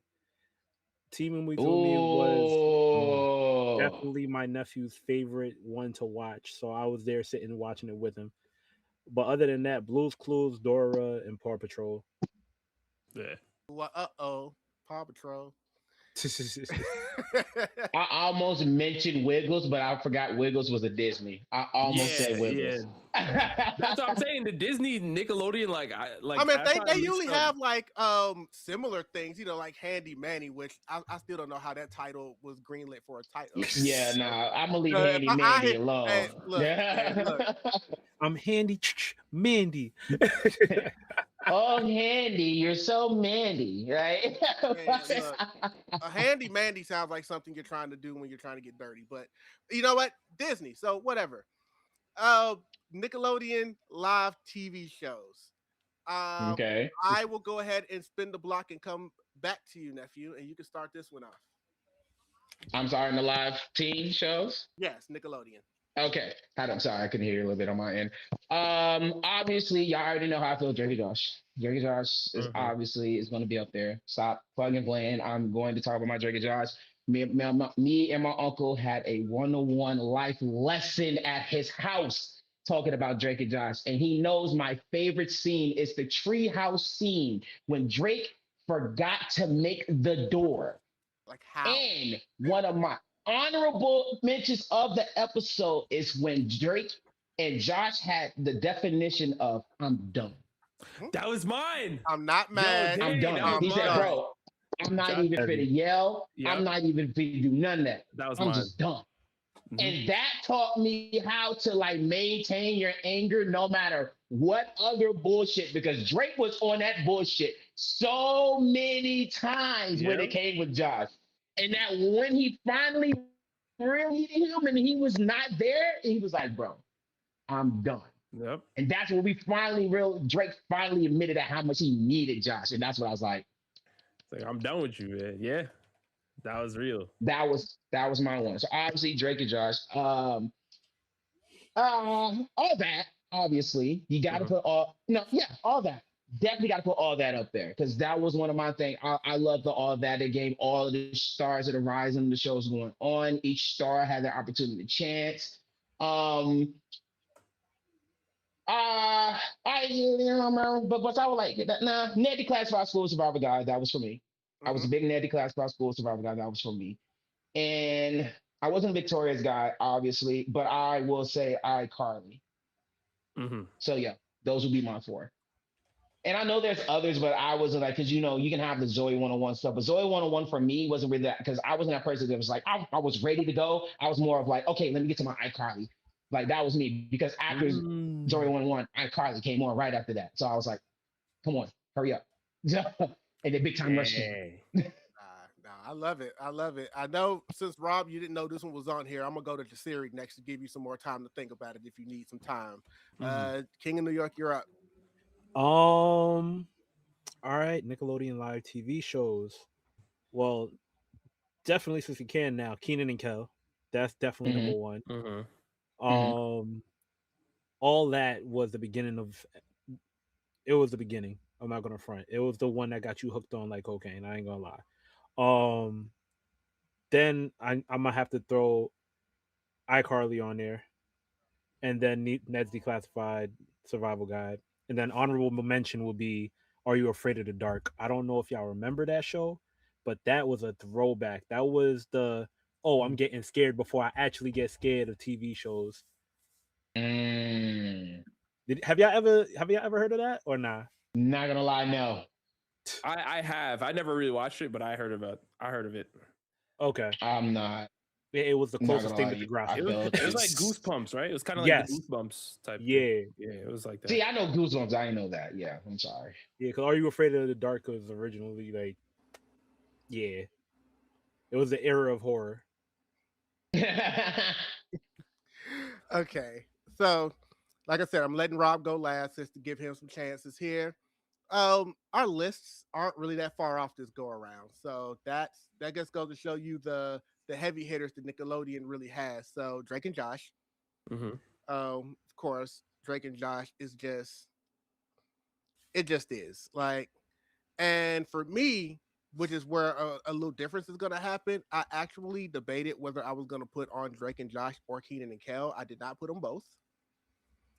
But I did go Drake and Josh for a lot of the reasons that my nephew said. But, you know, I seen I had to get up because, I mean, of course. I literally have the shirt. Of course.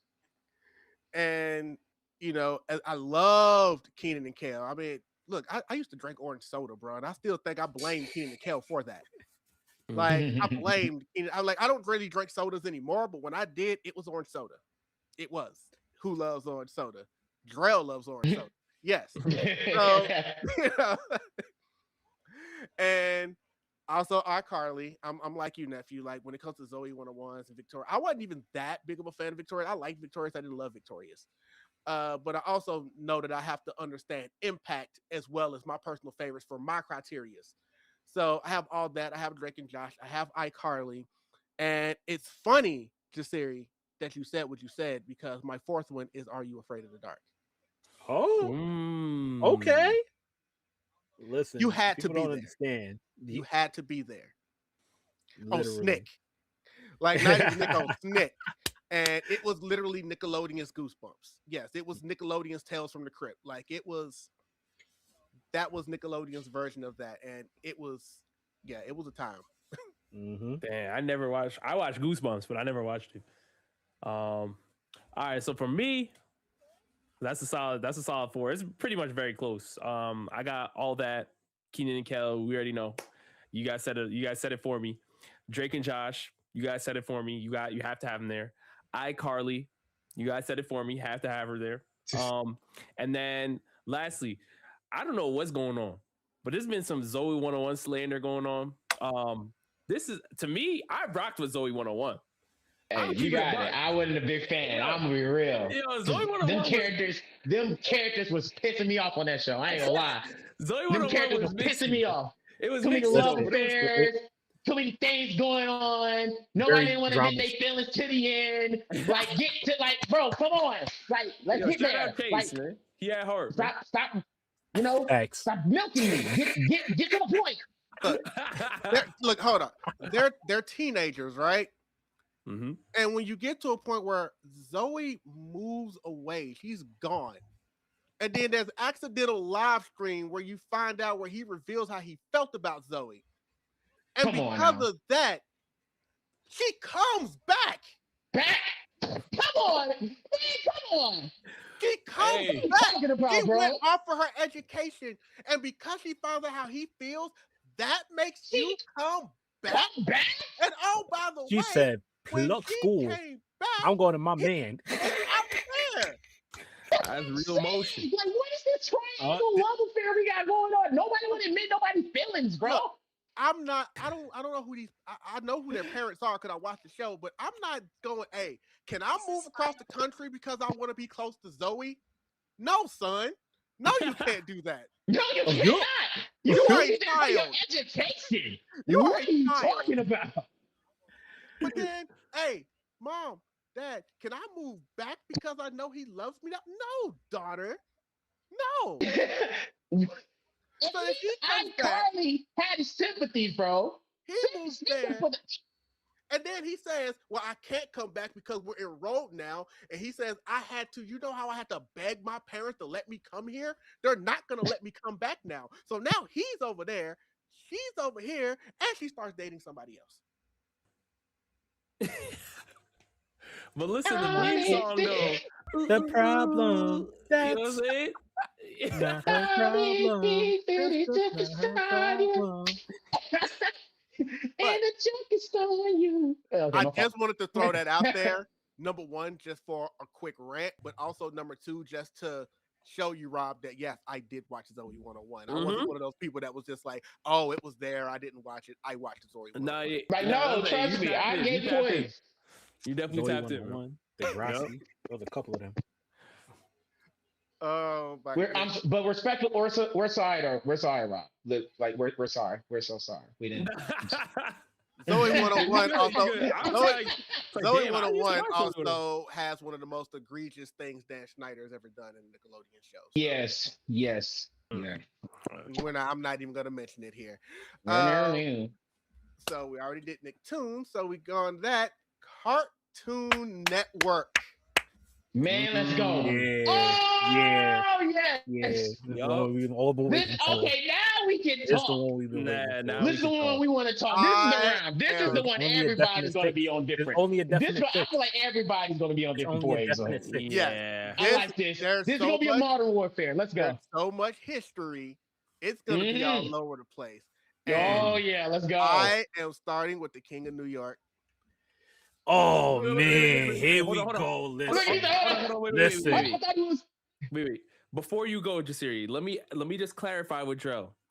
Does Toonami count?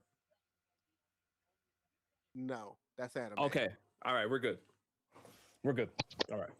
I'm so glad that we got to this. Yoshi dropped the bombs. Listen, this is Cartoon Network we talking about. This is New York we talking about. The first ones we got to start off with is Teen Titans. Teen Titans Go. I'm talking about the OG. You feel me? The second we gotta go, Samurai Jack. We know that in the building already. Come on now. And then next, we gotta slow it down. They about to get dissed. Hold on. Okay. Adventure Time. Go there and your friends. Come on, listen. Ben and Jake was about that action every time. On timing. He even got burnt by his girl and went back. Not in that way though.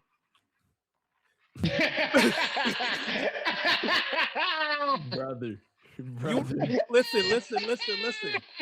We only 2 deep right now. The third one is the whip. I mean, no, wait. Power. I thought you had 2. I thought you did 3. I did 3. Oh, what's going on? No, I did 2. I'm talking about Teen Titans. He did You Teen said Titans. okay. He did Then I Samurai did Adventure Jack. Time. Samurai Jack. Samurai Jack. Oh, my bad. I And did then 3. Adventure Time. Yeah. Adventure That's what I Time. was saying. My fault. So what's your 4th? Dexter's Laboratory. You have to know about Dexter's Laboratory. The stupid guy. Did he get out my room? Come on. Absolutely. Then the I honorable give you mention, that. whip ass girls. You know what I mean? I mean PPG. Yeah. Powerpuff Mecha. They whipped the mecha out early.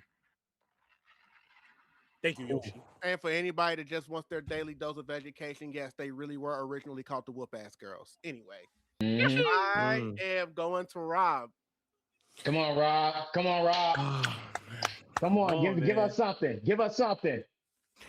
You know, this is tough for me, right? This was tough for everybody.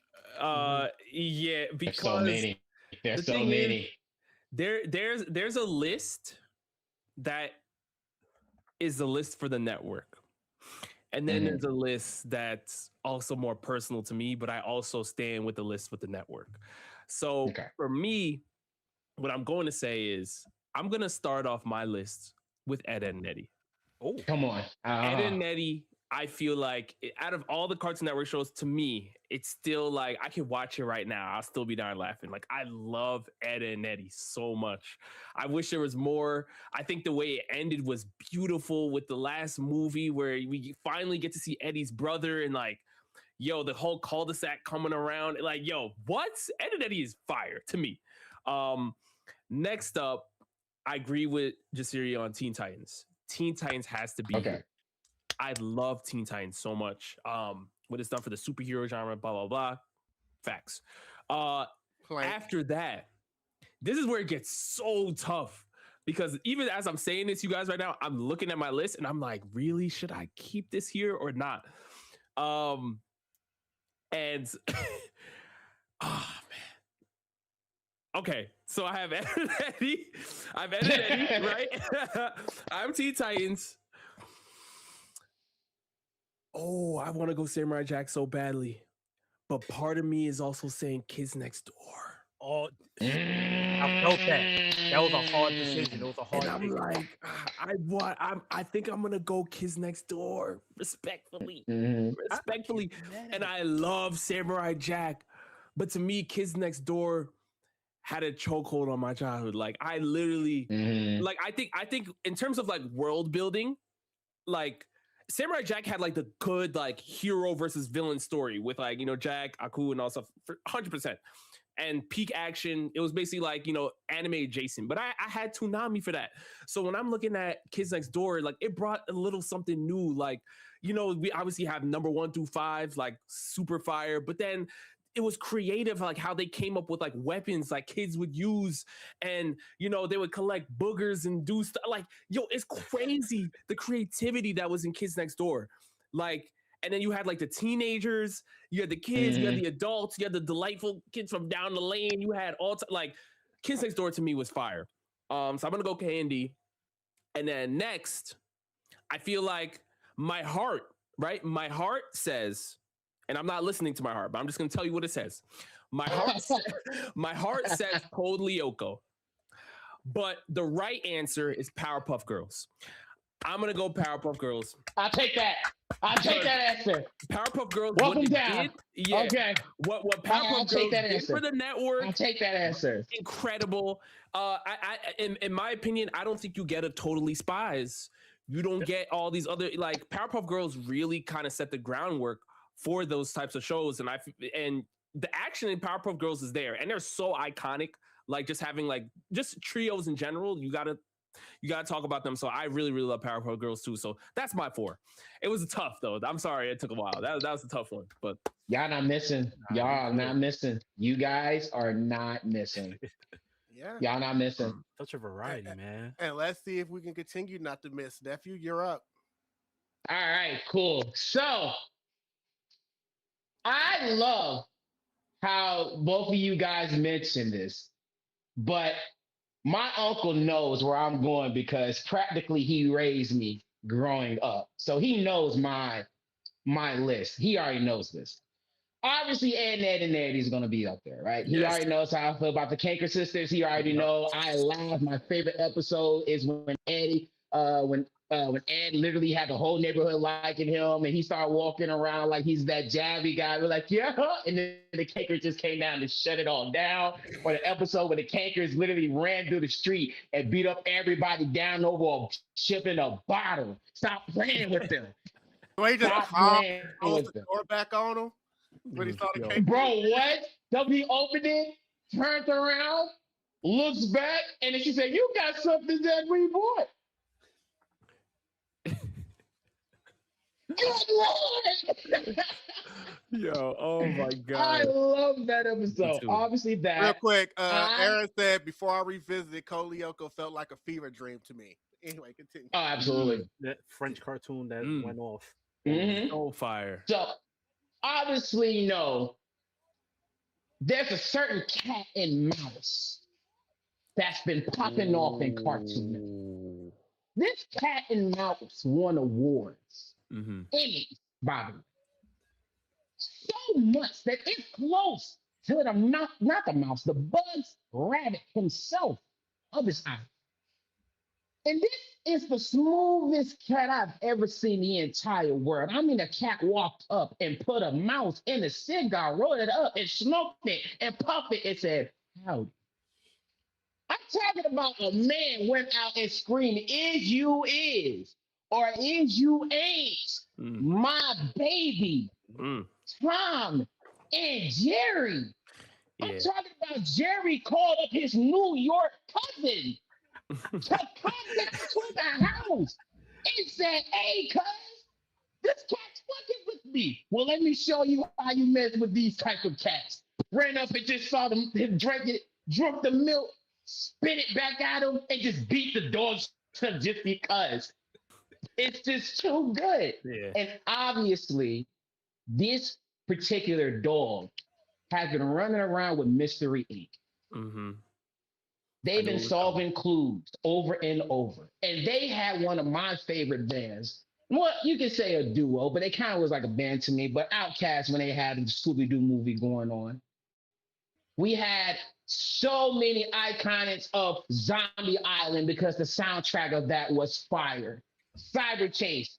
And I don't care nobody say, I love Scrappy. People can have mixed feelings about him. I love Scrappy-Doo. So Scooby-Doo, and Ed and Eddie, Tom and Jerry. And what was the hell was it? I have my other one. What was it? Hold on. Scooby-Doo, Tom and Jerry, and Ed and Eddie. I am so dumb. Scooby-Doo, Tom and Jerry, and Ed and Eddie.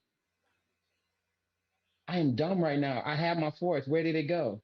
Oh, somebody might have to remind them because now my mind just went completely out of nowhere and I don't know what You said Tom and Jerry already, right?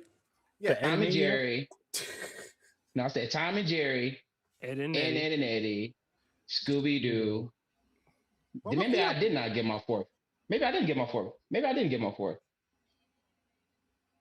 No. I don't know. Go back to me. I'll come back later. Go, Unc. My brain just farted. I'll come back to me. I'll come back. Come back to me. It'll come back. Right. I promise. It'll come back. Okay. Cartoon Network has a long, rich history. And the way I tried to do this one to be fair was I tried to touch the generations. Because that's the only way I could really think to do this. Because this is already hard as it is. And when Turner bought up all the properties that was dominated by Warner Brothers, there is no Warner Brothers without that rabbit. So Looney Tunes is on my Mount Rushmore. Indeed. They have like over 1,000 cartoons, and I can quote almost all of them. Like everybody knows who Bugs Bunny is. Yeah. And the whole crew, Daffy Duck, all of them. I'm right there with you, nephew, as far as like when you go to the next generation, because it came out in the 70s, relevant today. That dog, Mystery Inc., Scooby-Doo. Like they're still making Scooby-Doo cartoons. I think there's another movie coming, if I'm not mistaken. Because I'm doing this through eras, it's the only reason Tom and Jerry's not on my Mount Rushmore. Because for me, it was either going to be Bugs Bunny or Tom and Jerry for the way I'm doing my criteria. So I just want to throw that out there because I know my nephew knows how much I feel about Tom and Jerry. And then we go to the 90s era, which I like to call the cartoon era, the original series era. And that's where I have to go Powerpuff Girls. Because Powerpuff Girls is, even to this day, it's so prevalent to everybody. And for that to be a show starring 3 little girls, yet it has a lot of guy fans because the writing was just too good. And we know that was the era with the Dexter's Laboratories, the Johnny Bravos, and and all of those. So I only wanted to pick one from that era, so I went Powerpuff Girls. And then for the last one, I jump up to the final era, and that's when you get to the era of the regular shows and the Steven Universes and the Adventure Times and the Gumballs. That was where it really got hard for me, because as much as I absolutely love Steven Universe, I just remembered, but go for it. As much as I love Steven Universe, I went with Adventure Time. So my 4 are Looney Tunes, Scooby-Doo, Powerpuff Girls, and Adventure Time. Just picking what I felt like was the most impactful thing from different generations. Yeah. That was the only way I was going to be able to do this. There's too much. Right. And no, but you did it. I feel like in the way, I guess, like the Mount Rushmore typically is like intended to be, right? Like revolutionary, like, eras and stuff, for sure. It's just Cartoon Network is a tough one. Too much bias in there for me to really. Aaron says no Ben 10 mention is crazy work. But anyway, nephew. I'll be honest with you. When we got to the other Ben 10s, I never really just stayed into it. I'm not gonna lie, but that's just a me thing. You can shoot and hire a hitman because I said that. But obviously, my honorable mentions would have been Steven Universe and Tom and Jerry. But take it away. I just remembered The Amazing World of Gumball. That was my 4. Yeah. The Amazing World of Gumball. Boom. It came back. There we go. Yes, and it came back because the reason I said Amazing World Gumball, they always do honorable mentions. Not only they stay in the anime culture, they stay on the pop culture, the slang of everything that is going on. They have legit Gumball walking around as a baddie. Yes, they watch Zeus Network. Yes, they do. Gumball is the Amazing World Gumball is legit taking all political, all sides, and literally poking fun of every single thing. And it's just too funny to me to not mention that. So no, the Amazing World Gumball, absolutely. Those are my 4. Boom. I was like, damn. Right. It's about to get spicy because I see which ones I have left. Okay. And I just kind of threw them into OBS, so I don't even know what order I threw them in. So I'm finding out with the rest of you guys which ones we're doing next. And cartoon theme songs. Now, things? Wait, I thought it was not Cartoon Network, just cartoon theme songs. Cartoons in general. Oh, damn! I made Cartoon Network. I could go right now. But they might not be a bad list, so y'all can still use them. But I could go right now. He's ready. Rugrats theme. That is one of the most iconic themes that I know that is still been going on. Playing not only, like I said, we made a track that is still going on. Rugrats theme song, because it's not even lyrics and stuff. It's just a beat, bro. That's all. The beat is so iconic. It literally goes around. It was playing from a lot of generations of time. So Rugrats definitely for sure. Second, I'm gonna have to go with the Scooby-Doo theme. Scooby-Doo theme definitely has been playing, and then lots of them because you can know that word from word for word, bar for bar, and there is no. If I do see people mispronouncing the Scooby-Doo song, I'm not gonna lie. I'm gonna be sad on my side because that'd be shocking. Third, I would see, and I find it funny because he said Ben 10, and I was gonna say Ben 10 for me, the theme song, because when you had a dun dun dun dun dun dun, dun, he started Friday Alley and advice see what he did. Ben 10, that rock, the bass in that theme was crazy, Original, bro. the original, yeah. It was too original and it was just too great. And obviously, if it wasn't for Hi Puffy Yummy Yumi, we never had Teen Titans. So obviously, I would have to go with Teen Titans in a way, generational time, in that way. Of course, you can say SpongeBob, because I was thinking SpongeBob in that way, because it's just a beat and everybody can just go bar for that. But I was thinking of it just more mellow in mind. So yeah, those are my generation. I love it. Just in case y'all need to alter y'all's a little bit, I am going to go ahead and go next. Plus, I haven't gone early in one of these in a while. Go for it. I am old, ladies and gentlemen. In case you guys haven't realized that, I get called Unk a whole lot lately in my comments. It is okay. I am more and more coming to grips with the fact that I am old.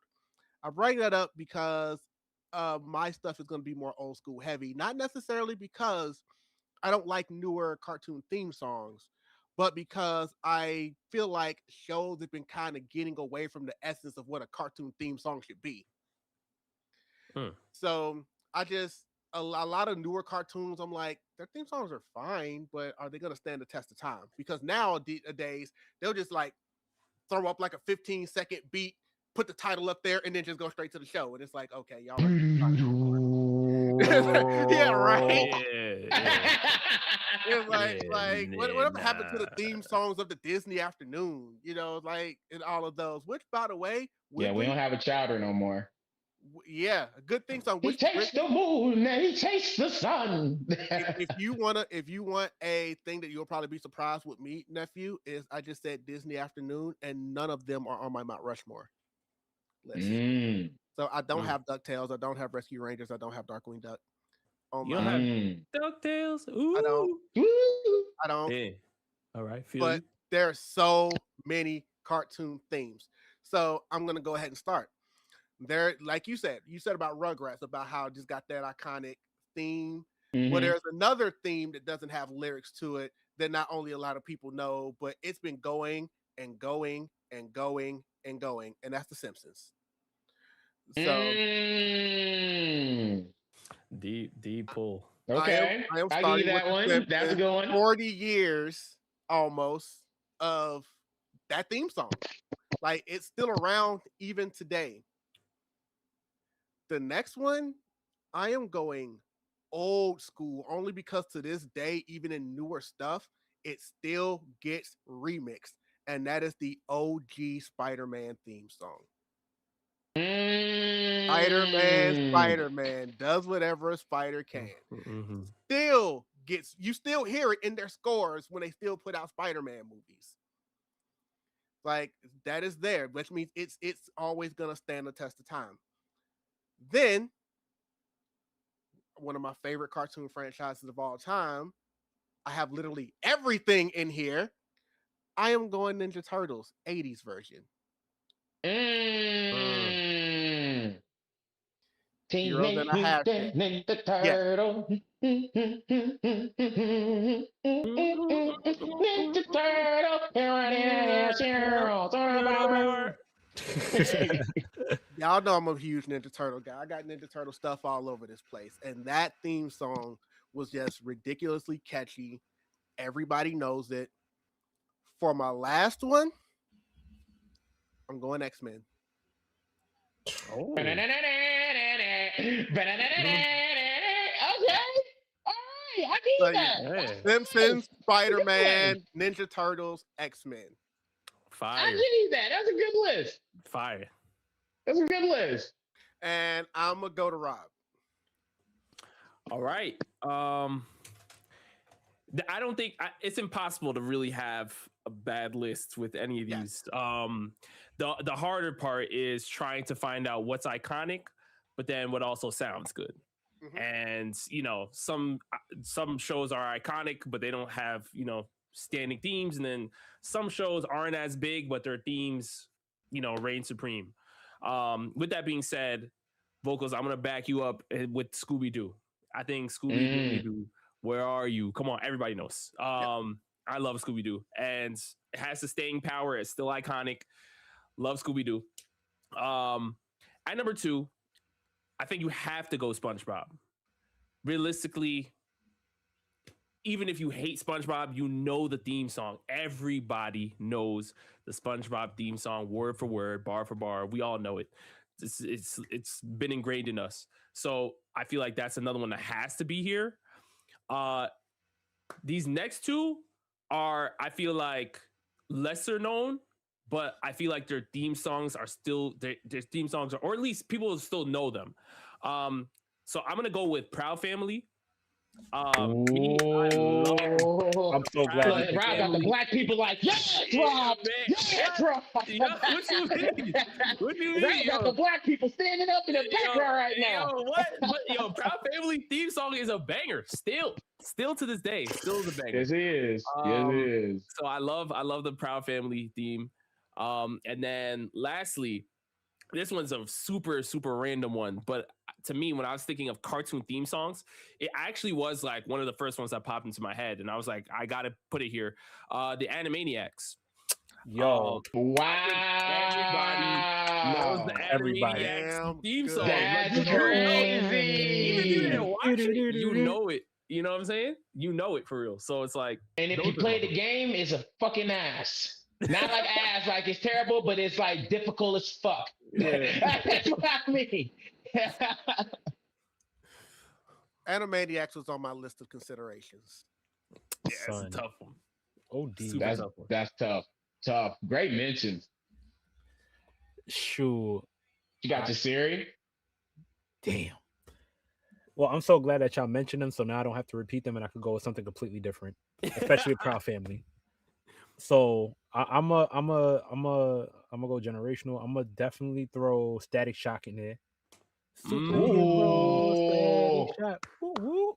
Like, yes, sir. Criminals, Stay Twisted. Like, nobody can tell me that wasn't a banger. Oh. And then, dang, old generation. I'm gonna go Josie and the Pussycats. Oh wow. Because that's a good one. What everybody was singing that repeated. Josie and the Pussycat. Josie and the Pussycat. My fault. Wrong version. My fault. I was thinking of the commercial. Yeah, when they kept doing the different genres. I'm crying. Josie and the Pussycat. You know what I'm talking about? So weird. And then he went to that EDM.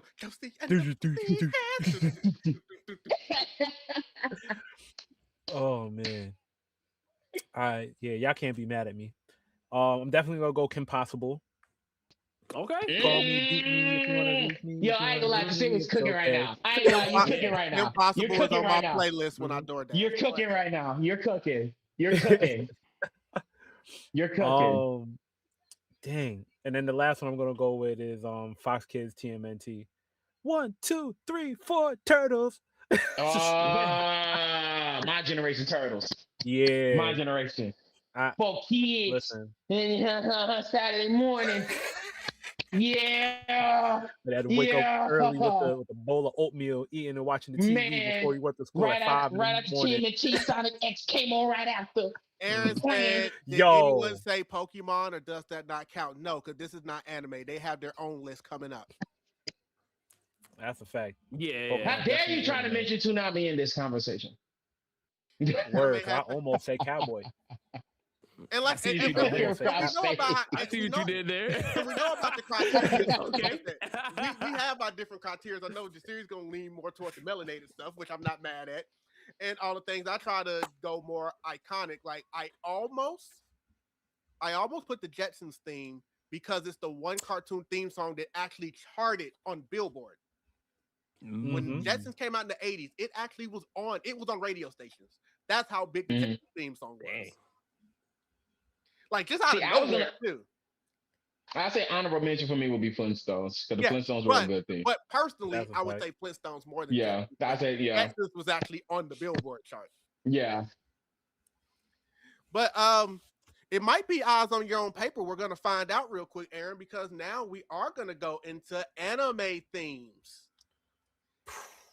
And I'm going ahead and saying this now because I don't know what your guys' list are. I know nobody came back with follow-up questions of, do I mean anime opening themes? Do I mean anime ending themes? Do I mean anime mid-show themes? The answer is yes. So all of them, all of them, all of them, all of them. Okay, that changes a lot now. That changes a lot. Well, damn. But I feel like a lot of us gonna have the same answer though. Hold on, let me think here. Hold on, let me think here. You know what? I haven't gone first in a while, so I'll go first. Okay. Go for it. All right. We know it comes up in conversations everywhere. So Smile Bomb's on the list. Okay. Of course, Yu of course, has to Hakusho. be number Yeah. one. Yeah, Has to yeah. be number one. Everybody knows how iconic, especially in our community. I know when you go to overall like communities, for some reason, Smile Bomb's like not even in their top 10s, but when you just say the black community is usually like top 2. Yeah, Smile Bomb's a banger. That just goes to show you what the criteria on all of that is. So because of the way I do my criteria, that means number 2, Bluebird on my list. I knew that was coming. I felt that coming. Glad I got I extras. felt that. I'm glad I got I extras, felt 'cause that bird you coming. right. Honestly, I felt that bird coming. It's fair. It's fair because I'm so tired of hearing Bluebird, but that's just because it's so popular. You know, it's Exactly. like That's what I'm saying. Like, I'm so sick and tired of hearing Bluebird, man. I can't deny what it is. I can't deny. Look, moms everywhere got tired of Let It Go from Frozen, but it's still a time tested banger. Yeah. You know, but now they these cringe when it kids. comes on though. That's just the point I'm saying. Now, don't worry, K-pop Demon Slayer on that slate now. I'm sick of hearing them. I ain't gonna lie. Well, they announced, it now. but they announced the Golden. sequel, so we're gonna see what they do with the second one. There's gonna be a lot of pressure on them with the second one. I know. They can do it. Number 3 for me, Pokemon. Okay. Yeah. OG Fair. Pokemon. Very fair. Very fair. Just a generational everywhere. I was a kid when that was out. It's just that's why it is. So Smile Bomb, Bluebird, Pokemon, and nephew, you know me very well. What's my 4th one? Ooh.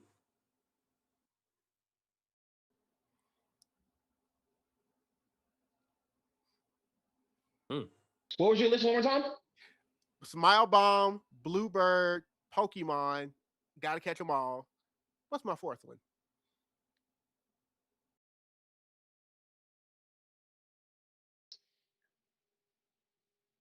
I don't know. It depends. Because when we drive around, you about to hit down and I say no, but a chico. I know you like it. What's going on? What's going on? I do love that one. You see what I'm saying? You have that. Is it by Naruto Go? It's not a Naruto one at all. I stuck to one Naruto song. But Go by really Flow is a very good one. Oh, it's Inuyasha. Inuyasha. I mean, come Lord on, Shisamaru. now, sir. Like exactly. Lord Shisamaru. Fukamori is my 4th one. It's just it's a ballad. Yeah, like, it's not that's even fair. A song, it's 3 o'clock in the morning. ballad. That's literally dang, that's mad funny. I have that on my list. 3 o'clock in the morning. Yep, I literally have it on my list. I literally have a viral video this year of my Shisamaru cosplay and that song. And it's like if I don't wake up and just when I had my glasses on at the time, I was like, hold on. Trying to watch this show. Yeah. Okay. I was like, I'm locked in. Wait a minute. But yes, nephew, I'm going to you for the second one. Obviously, Small Bomb. Obviously, y'all, we already know Small Bomb's gonna be up there. It's time to put a new gen on the board. We're gonna put a new gen up here. Y'all already know, because he like to bring the charts. Let's put the charts in this game, because not only it made this show popular, it was going around in Billboard charts. And not only we went to the con, and they was at the cons crazy, we got to give it to the creepiness of Dun. We got to give it to them. Wait. For which one? Wave back to back. They made a wave. You can say... I think he went Don. Oh, you went Don over Mashal. Okay. That's what I was going to say. The reason I said Don because Mash had the appropriate of the song with Lord doing dance. Don was everywhere and made everybody stay in tune with Don and want to stay there. And every time you hear that, people play Don more. And the actual anime was like ridiculously popular. Ridiculous there. Mm-hmm. So you got to give it to them. You got to give it to Don Creepiness. I was finna go with Naruto Go. I gotta give it to them because every time I just have the energy to go, they're like, we are fighting dreamers, how they do it. Like it gives me power to just run and just jump around. And when I go to cons and when I hear that song play, everybody jumps around and have a mosh pit when that song comes on. I was legit, hands down, saw how that went. And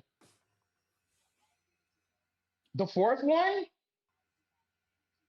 obviously, this is a me thing. I'm not going to this is me and my personal. I just like comedy so much. That's just me. I know. Personally, I knew. Yeah, personally, this is a me thing because I like Spy Family comedy because I love the ending of it. And I just love how nice and mellow the beat is when it just goes. And that's just for me. That's a me thing. That's a me thing. So, yeah. Okay. Those would be mine. They'll be mine. Rob, you're up. All right. Well, the Inuyasha pick that you had, Drell, I also had that too. 3 a.m. You know, that was it. Okutachiwa. You know what's coming in, so I'm gonna have that one in. Next up, Pokemon. Need to have Pokemon prerequisite. And then I also have Smile Bomb on my list as well. I have Smile Bond. You have to have it. But then I'm surprised nobody said it. I have Yu-Gi-Oh. I think a lot of people, you got to put it's time to, everybody knew it, bro. Everybody knew it. And for me, I think Yu-Gi-Oh's theme is still got motion today, man. Everybody still knows that at least that one section of that song, it's like universal. You know, I'm starting to realize just how very similar most of me and Rob's lists have been tonight. I just want to point that out. Yeah. But Jasirii, you're up. Oh man, yo Yoshi, you know what time it is. Now listen, we about to go off on the list, and I'm so glad that nobody said what's on the list. They had the honorable mentions. But first, we're kicking it off with a Cruel Angel, Neon Genesis, Fire opening. Everybody's gonna eat off of that. It still has a generational run. Second on the list. You gotta get quiet, Yoshi. You burn too many bombs, Yoshi. Listen, you ready? You ready? We're gonna go with White Reflection. Gundam Wing. Everybody knew when those beats came in that it was about to go down. Somebody was getting bodied. And my boy Hero and Duo was timing up. Hold on, they was on timing. Wicked timing. You feel me? But next on the list, you know we got to do Tank. Cowboy Bebop. There it is. Everybody know the jazz. Everybody was ready for the sway. This time, Sway had the answers. And last but not least, I'm going to do Smile Bomb as an honorable mention because it's already been mentioned. And now that is officially a song on an anime, JoJo's Bizarre Adventure. Yeah, every time I close my eyes. I knew it was coming. Make me feel so hard. Yeah, somebody's gonna say it. I love to say yeah. Somebody's gonna say it. By the way, Ghost said surely somebody said Unravel, and Ghost also said that's funny because Shippuden's first is my favorite, and Blue Bomb's the one I hear the most. No, the first one, Heroes Take Back, is also a very good one as well, Ghost. Yeah, Unravel, I could see too. My thing was I was thinking more so like iconic staying power type stuff. Like now, if it's just like songs you want to bump to on your playlist, like Unravel is 100% going to be there. But like, you know, I feel like more people know Pokemon than like Unravel or something. You know what I'm saying? So it's like, it's tough. It's tough. A worldwide banger. But Unravel is a banger, full blown. Look, like Aaron said, there were no bad takes whatsoever in this segment. So yeah, he agreed. We're down to the final two. So if y'all know the list, y'all know what. Now I kind of got a good idea because I know what the final two are, but I don't know which one is actually next. So let's find out. Mount Rushmore video game mascots.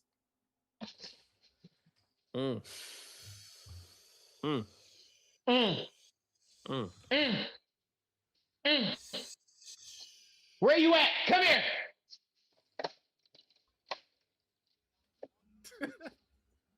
Stop playing with me. I already know. Stop playing with me forever. Stop playing with me forever. I probably already know two of his. Forever. I might know three of his, to be honest with you. Forever. And forever. We will forever.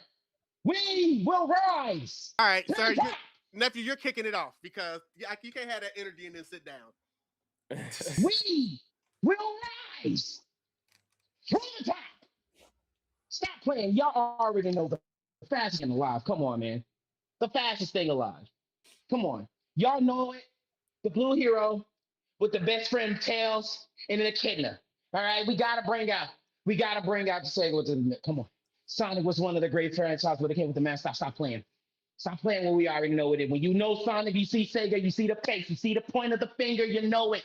They ran the numbers when it came with that blue blur. Let me calm down. I'm sorry. Gotta calm down. Pikachu from Pokemon is one of the greatest mascots when it comes to all of the gaming. Because every time you see Pokemon, you always see Pikachu as one of the greatest faces of one. Every single time you see the word Pokemon, they always put Pikachu up there as a mascot. So you better put the goddamn yellow rat up there. Pikachu, we love you. Yes, we do. Now,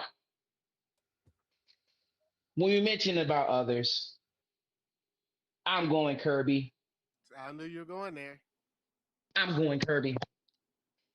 Because not only we have nothing but sagas of this brain. We just constantly just get nothing but great new gaming content of Kirby. And there will never, ever, never be another OP Blue Bush bubblegum. Ever. And not only the games are absolutely fire. Dreamland is one of my favorite, and my uncle actually coached me to beat one of the games. He actually, walked me through one of the games. Shout out to him. Salute to him. Mm-hmm. How's your play?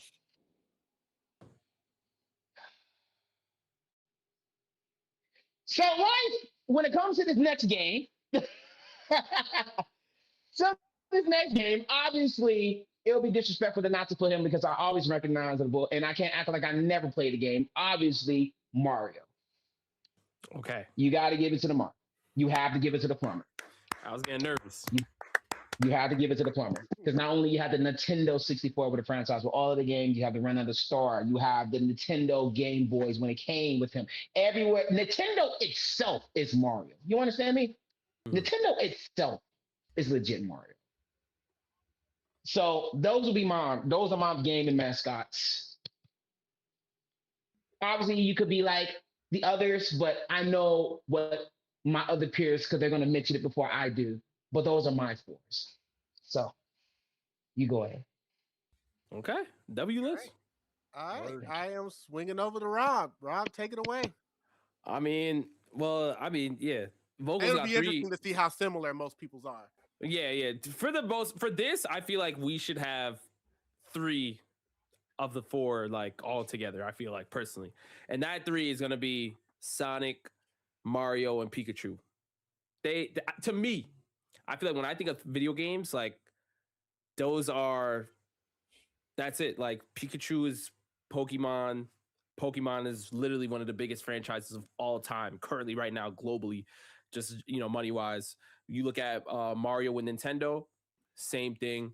And then Sonic with Sega. Now Sonic could be questionable depending on if you think Sonic is big enough, but I feel like the fact that Mario and Sonic at the Olympic Games happened more than once is proof that when Sega really locks in, they can box with anybody. And also, it's also proof that Nintendo recognizes Sonic as an adversary or just like a good rival counterpart to the Mario franchise. So I think that should ring bells. So for me, those are the three that I'll have. The last one, I love Kirby. I know you love Kirby VoQualz. I love Kirby myself. I always talk about Kirby all the time. But for me, I feel like Nintendo already has Mario holding it down. I'm going to have to go Cloud Strife from Final Fantasy. And I really, really, really, because I'm bigger on Kingdom Hearts, to be honest with you. And I love Sora. But like I found out about Cloud through Kingdom Hearts, to be honest. But because of that, because I grew up on Kingdom Hearts. Wow, okay. I grew up on Kingdom Hearts, and then I found out about Final Fantasy after, it shows you how great these games are. But even through that, like me seeing how much motion and how much popularity like Cloud and Sephiroth really have like over the video game community as a whole, it's ridiculous, so I think like we don't get games like Kingdom Hearts, we don't get Final Fantasy has references throughout all forms of different media. It's even in Smash Brothers too, right? So I think I would have to give Cloud a mention here. So mine's going to be Cloud, Mario, Pikachu, and Sonic. Oh, and one honorable mention from me. Shout out to Kratos, God of War. All right, shut up now. Oh, man, yeah. Because he had it. Now that PS2, he had this. Yeah. Mm-hmm. He had a number to call him too, and he'll literally pick up the phone and talk shit to you. But go for it. As a guy who has owned literally every Xbox, you would think I would say Master Chief, but no, he's not on my list. Honorable. I know you wouldn't. Honorable mention to Sora.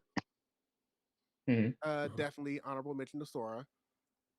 I mean, he's the one that ran off and grabbed everything, and you think that was what you would have expected from me. He knows what Sonic means to me. I think everybody knows what Sonic the Hedgehog means. You put me on Sonic. I don't even know where to go, bro. Like he's going to put me on to Sonic. Listen, y'all see what's going on right now. Like, bro, I'm tapped in. Bro, Sega, tapped in. We live over here, bro. You tapped in. You don't see Sonic up there? Yeah, we here. Oh, he is right there. I had to really look close. There he is. Him and Yoshi chilling. Yoshi cursing out back here, but he chilling. Yeah, my Sonic shoes are literally right over there. But yes, Life with Anime podcast comes in Sega. Yeah. Oh my God. It's the hot take gods. Oh my gosh. Like y'all just be having people hating y'all when y'all be saying some hot takes over there, boy. I've been seeing the comments. To be fair, it's mostly from them themselves though. They do more hot takes than any guest that they can have on. Go said my honorable mention is Commander Shepard. Yes, if you're a Mass Effect fan, you do know who Commander Shepard is. My only thing with that is, Commander Shepard could look any way you want him to because Mass Effect is very customizable. But nah, that's just P. Don't throw him under the bus like that. But my honorable mention was Sora. Like you said, Pikachu, Sonic, Mario. Like come on, what's that one? Those are the three. What's that one? What's that one? Again, what's that one, guys, I'm old. So, being old, I am going to acknowledge the fact that before anybody was sitting down playing any of these things at home, people were losing the hell out of their quarters in arcade. I know where he's going. Yeah. So you can't do this without having Pac-Man on the list. Yeah. There you go. Yeah. That's a good. Yo, come sit down, you blue bull, you yellow orb. I don't even know what the hell you are. Like, you just a yellow orb. They don't even have an actual name for you. You're just an orb. Yeah, Pac-Man's a great pull. Yeah, Pac-Man's in the Sonic Racing game. By the way, also shout out Mega Man. I just like Mega Man, but he's not on my list. Mega Man, hey, I feel like people sleep on Mega Man soundtracks though. No, Mega Man soundtracks are fantastic. I know. Not a lot of people mention those. Not a lot of people mention Mega Man soundtracks. Yeah. Sonic got the best soundtrack, so Absolutely. Absolutely. Come on. We all know that. Like, we know. Yeah. But King of New York, bring us home. Well, my first one is gonna be Mega Man. Yeah. Second is gonna be Link. I'm surprised you didn't say that. I thought he was going to say Zelda, how much he loves Link Zelda. That's why I was like, wow. Yeah. And everything, like, he's on Nintendo. You can't. Still, it's Link, though. No. I'm not saying you're wrong. I'm saying he understands. Remember what we said about Victoria Justice and Ariana Grande? Yeah. That's what it, you know what I'm saying? It's like, yeah, he's up there, but it's like you got Michael Jordan already. It's like, you know, it's like he's there though. And then I'm gonna get cursed out if I don't say Yoshi, because Yoshi definitely been in. Did he put the gun to your head and make you say that? No, say Yoshi over Yoshi. Yeah, I know, bro. I know. They don't understand. You gotta let them rock. So, and then last not least, gotta be Pikachu. Pikachu's way too iconic. Absolutely. The only other alternate to Pikachu is Charizard, but Pikachu came first. I just want the council to acknowledge that neither Mario nor Sonic was on his Mount Rushmore. Yeah, which is crazy. Yeah, seriously, that's crazy. Literally, Genesis does what Nintendo okay, don't. There you go. That's how I had to make sure this year. I had to make sure. Okay. I knew Pokemon was gonna be there though. But yeah, no Mario or Sonic. That is because Jasirii, you know, those are the two Yoshi and Mario. Those are the two that they keep together. Like Pokemon wise, like they say like it's either Pikachu or it's Eevee. Yeah, that's a fact. Yeah, Eevee got motion. OD and Mad Evolutions. Who you know banked up like that before it's not fair what they allow Eevee to do. Yeah, literally, my favorite Pokemon is an Eeveelution. So yeah, you're getting more skins than Invisible Woman. That's crazy. But yeah. But you know what? He didn't mention Sonic in his Mount Rushmore, but it's okay because he's going to be forced to talk about Sonic now because we're down to the final Mount Rushmore, which this one's going to be close, but also not as close as people might think. Sonic the Hedgehog characters. Come on. I'm ready for this one. Man, what's up? What we talking about? Are we talking about what? Like just characters in general? Like, what's up, bro? Yes. Like, what we talking about here? Y'all gonna be mad as hell at me. Yes. Y'all gonna be mad as hell at me. Bro, and you know what? Bro, I was going to go the opposite, but go, Jasirii. I'm curious. You're starting. Go, Jasirii. All right. So let's bring the balls back, Yoshi. First off, we gotta go with the most gangster. The only one with a blicky. The one that got the motorcycle. Mm-hmm. It's gonna be Shadow first and foremost every time. And then second, we gotta go with the most adorable, Chow. 2 forms, Angel, Devil. Come on, Blue Chow, Chow Garden. Everybody loves Chow Garden, even though they still didn't make the remake yet. We need a Chow game. We need another Chow game. Unreal. They're doing us a disservice. They need to stop playing with us. Indeed. But next, I'm going with Blaze the Cat. Oh, so nobody touch it, Blaze the Cat. Okay, bet. Come on, talk to me nice. Come on. You know what I'm talking about. The Emerald Princess. Come on. Go ahead. Keep going. I ain't saying nothing. Keep talking. Keep going. Keep going. Keep going. Hey, I ain't saying nothing. Keep talking. One more. Keep going. One more. Come on. Man. Come on, Pastor. You preaching. Come on. Keep it good. Hey. Dang, I had a brain fart. Oh, that's crazy. She's the only peach one in the show. The only one that had a chow with her. Cream. Cream. Wow. I gotta go with Cream. The series list? Whoa. Okay. Blaze with no silver? I feel you. Okay. Too many people be on silver. Yeah, I ain't gonna lie. Not a Silver sing- over. I feel not like a Silver single over it. I head, ain't gonna hold you, but I'm shut up. I'm walking He this still way. don't got a I'm video walking this game, way. man. He still don't got a game. I'm walking He this still way. don't got a I'm walking game. this way. I'm walking this way. I'm walking this way. That was Sonic 06. Y'all know what it is. Hey, Silver's game is coming. Y'all get back here. Silver's game is coming, man. Man, they gotta stop playing. How you gonna pick Blaze and you don't pick Silver with Blaze? Because hold on. Now let me hold on. Blaze was introduced in Sonic Rush. All right. When we had Sonic Rush in DS, bro, Blaze was just that one. You didn't want to play Sonic. You want to play with Blaze in that, bro. Blaze had motion in that DS. Yeah. And the fact that they even put her in 06 was even more. No silver. Villainous. Listen, you don't They get gave Blaze more glory than they did with Silver. They gave Silver a revenge arc story that did not work. That's a fact. I'm Oh, still disappointed at that. I guess, feel like they did it like Korra. But his power is old fucking B, which is crazy. Listen, I'm telling you, Blaze. Ghost, wait, real quick. Ghost said, "Now hold on. Silver doesn't have a game, but show me Blaze's last appearance and get back to me." That's not the point. You're the main character. You still got a game. Boom. No. Team Sonic Racing. Bam. Drop mic. Yeah. Blaze is in the game right now. Yeah. Now what? What you gotta say? And every time he's Blaze more Crossroads? Blaze than You said Crossroads? All around the We world, here. faster than Sonic ever. Racing. Yeah. Feel the auto. But now, Rob, you're up. Now go, Rob. No, Rob, hit me though. I think your list is going to be super different, but I'm interested. Word. It's a tough one for me. I think you have to have Shadow the Hedgehog immediately. Mm-hmm. You have to. Mm-hmm. I know y'all don't like Silver. I'm a Silver stan. I love Hey, Silver. go ahead. I love Silver the Hedgehog. I feel like he got done so dirty. I want him to have his own game. I hope he appears. I think Silver's going to be in Sonic 4. I almost passed out. I was watching Sonic Movie 3 and I was like, oh, okay, we did all this, boom, boom, boom. So I'm thinking, all right, the next movie's got to be 06. It's got to be Iblis and Silver. Like, we got to be going around this.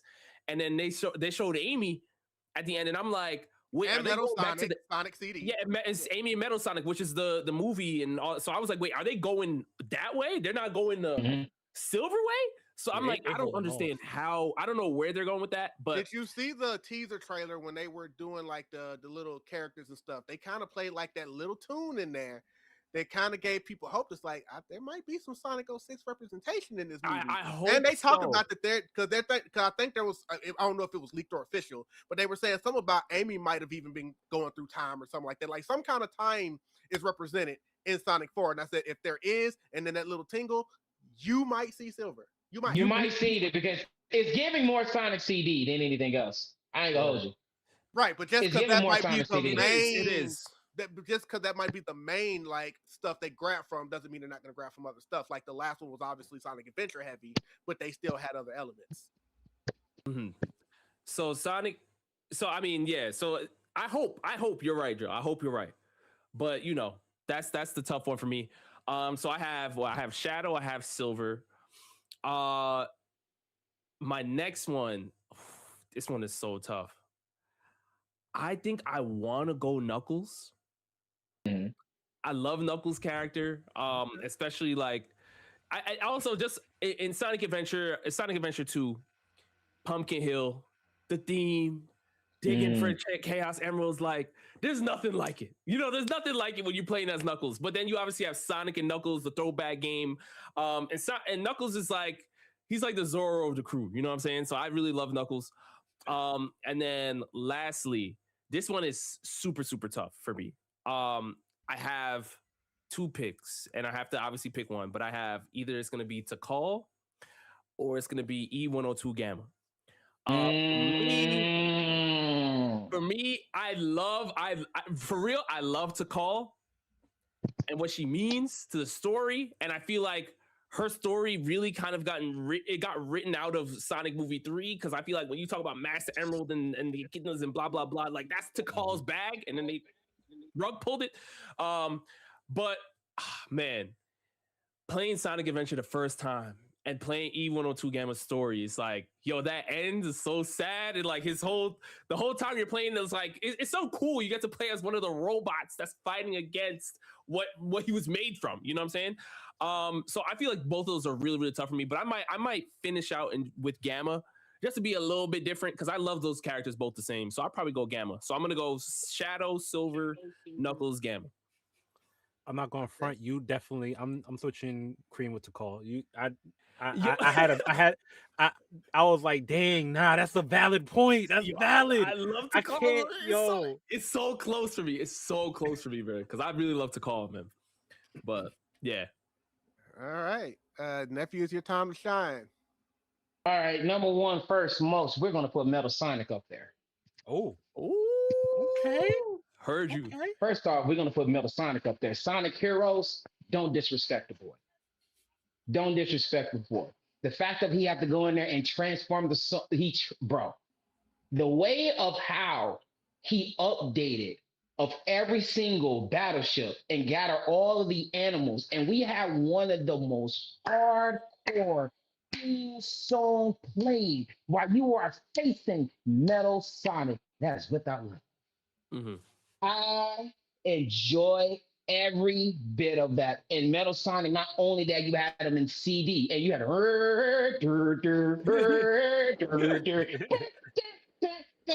like, you gotta mention Metal, bro. Metal literally put let me put a foot in the game to make everybody want to not only go against him, but he changed the game when it came to all of the villains. Secondly, obviously, people will be like Shadow, so obviously honorable mention will be Shadow. I'm going to go with Dr. Eggman for me because because my uncle knows how I feel about Dr. Because it's just you just need somebody to know to not start the chaos, and not only just because of the fact Dr. Eggman was literally the head of every single villain of the franchise when it came to all of the Sonic characters. Every time you see him, he's always Eggman mouth somewhere. Not only that, you go back to the past, you learn about the Dr. Robotnik's when it came with his father, and only the history of how Shadow was made, and he had to use it in digital. It's so much shit that Dr. Eggman and his history when it came with them. And not only that, we had one of the greatest hard themes on the Sonic Adventure 2 when it came out with the like Dr. Eggman, definitely up there for me. And the fourth, this is me. I don't care what nobody say. I fucked with Jet the Hawk from Sonic Riders. Oh yeah, Jet's in there. Jet the Hawk. Yeah. My uncle knows how I've been feeling about Jet every single time when a race game came out with Sonic Riders. And then when we had Team Sonic Racing, I kept saying, where's Jet? He was like, I thought, man, Jet Set Radio. I'm like, no, Jet the Hawk. I want to go to Babylon. You feel me? So I can face these people on my riders. You feel me? So those will be my four.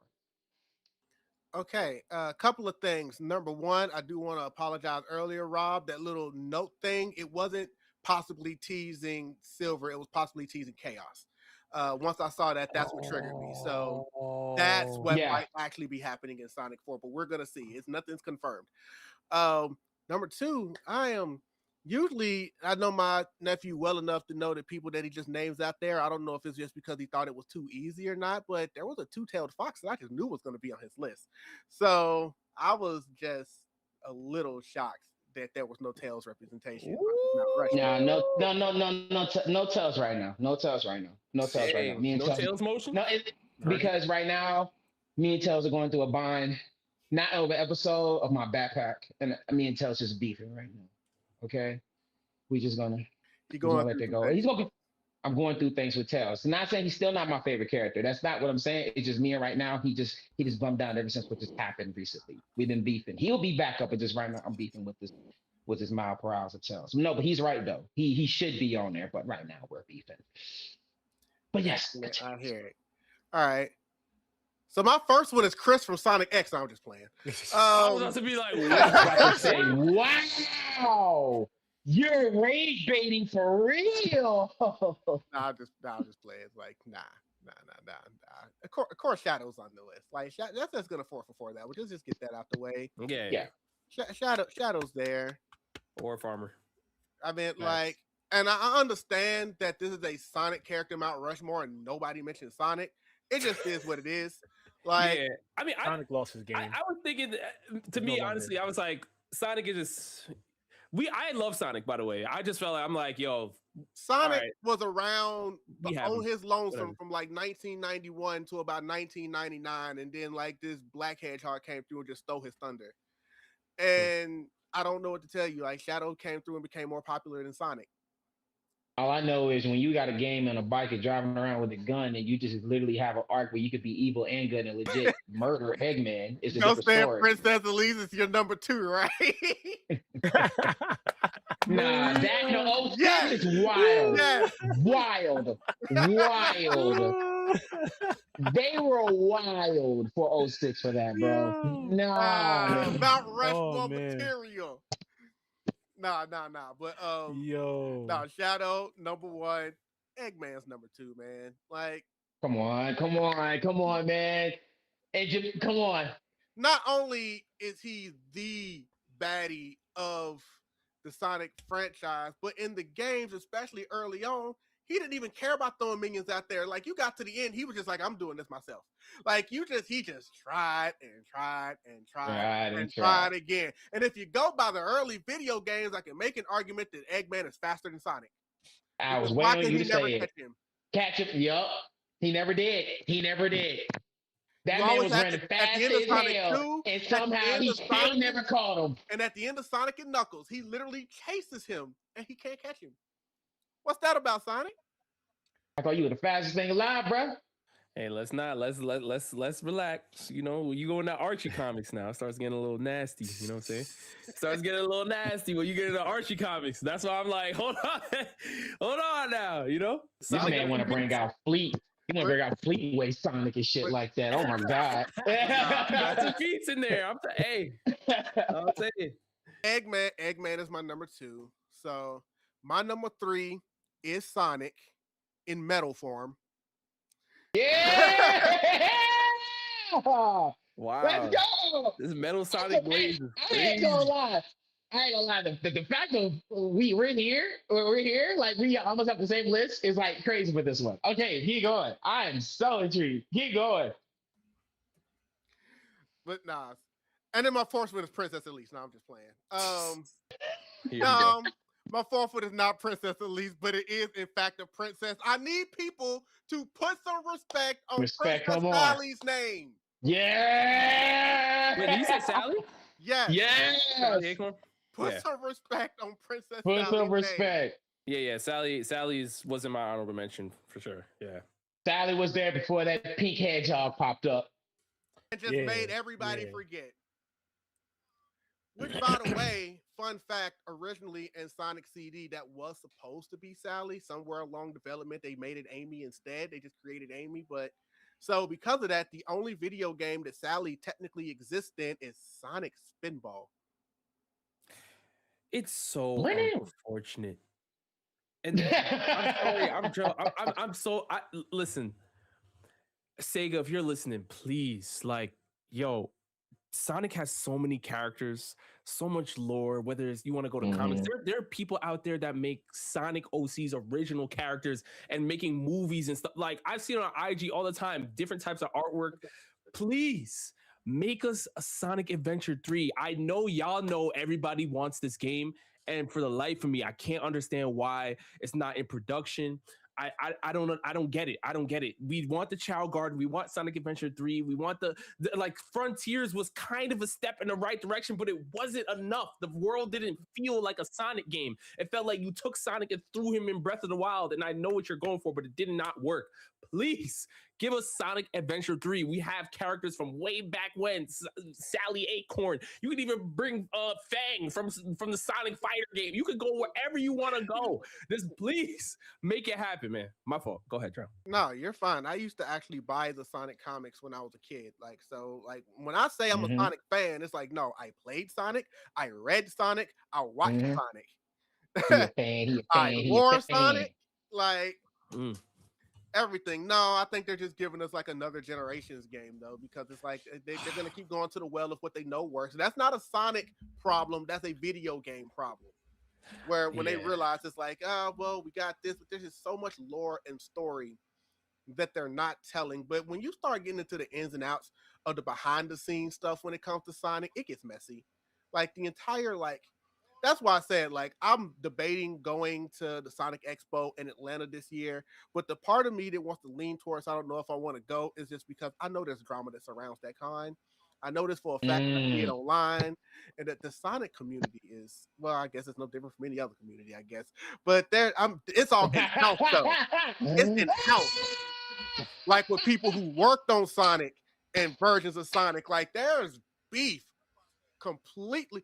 The fact that they put out Sonic X and then decided in the video games, hey, I know y'all voice actors have been good, but we're firing everybody because we need these things to be streamlined now. Bro, I don't understand. And that's why we've had 5 different people voicing Sonic. Yeah, I don't understand. I can't. Sonic has so much lore. Like the fan base is here, and Sega just not locked in. They're just not locked in. I can't. I don't understand. Sonic movies. I know there's not much you can do, or maybe there is. Can Jaleel White get a cameo? Yeah. Like cameo. He ain't got to do much. You need sustenance. This guy. You need it. Hey, come on. Yo. All right. Yeah, we almost done. Bro. We almost done. But yes, Jaleel White, give him a cameo. He's your original Sonic voice. Like, give this man a cameo in one of the movies. Like I said, it don't have to be much. Just somewhere in the background, somewhere in the city, somewhere he can say that's no good, and you just move on. Like whatever. But oh man, I'm gonna just say it. Just W all around Mount Rushmores. We have reached the end. It's like,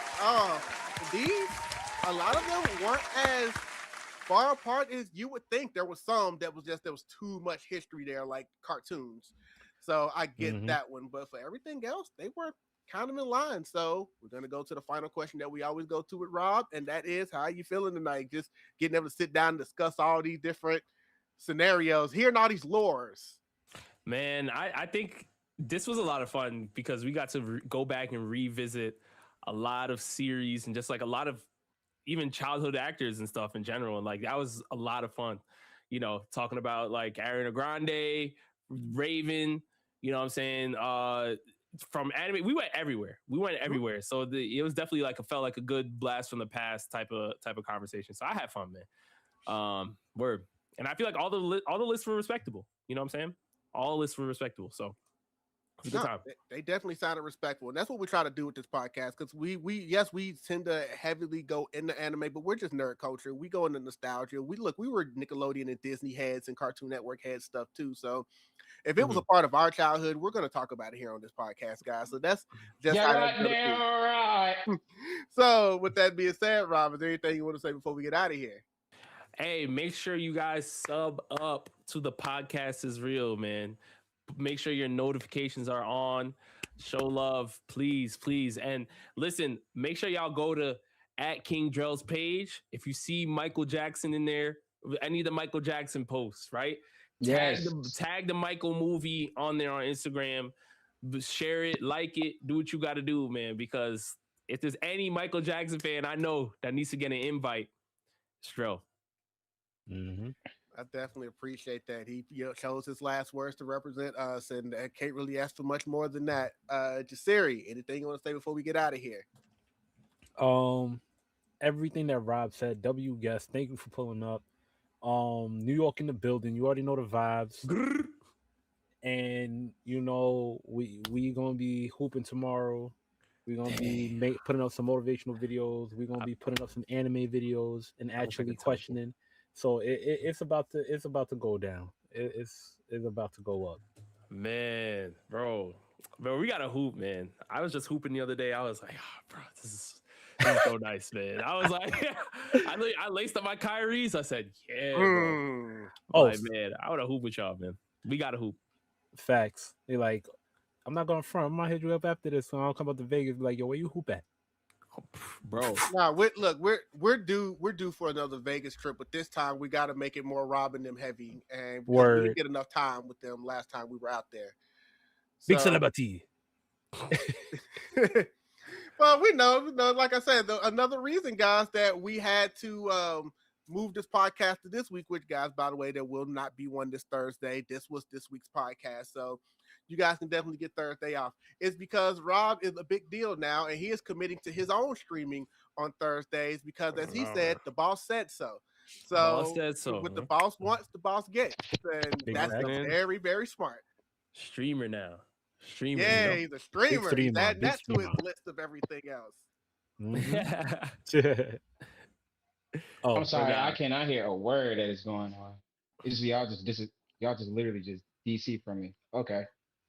Rob acts like he ain't everyone's boss. Yoshi said peace, and put some respect on his name. I'm gonna act like y'all hear me for right now at the moment, so y'all can hear me. If you can hear me, put the thumbs up right now. All right, so I can't hear y'all, but y'all hear me. So boom, let's get to it. So obviously, let's get it done. So this is 100% the time to shine. Let me get my shirts on. Boom. Okay. So obviously we got an anime recommendation that is going on my end. Okay, so I just finished. I gotta say it. I waited to the season end, and I gotta say, JJK is I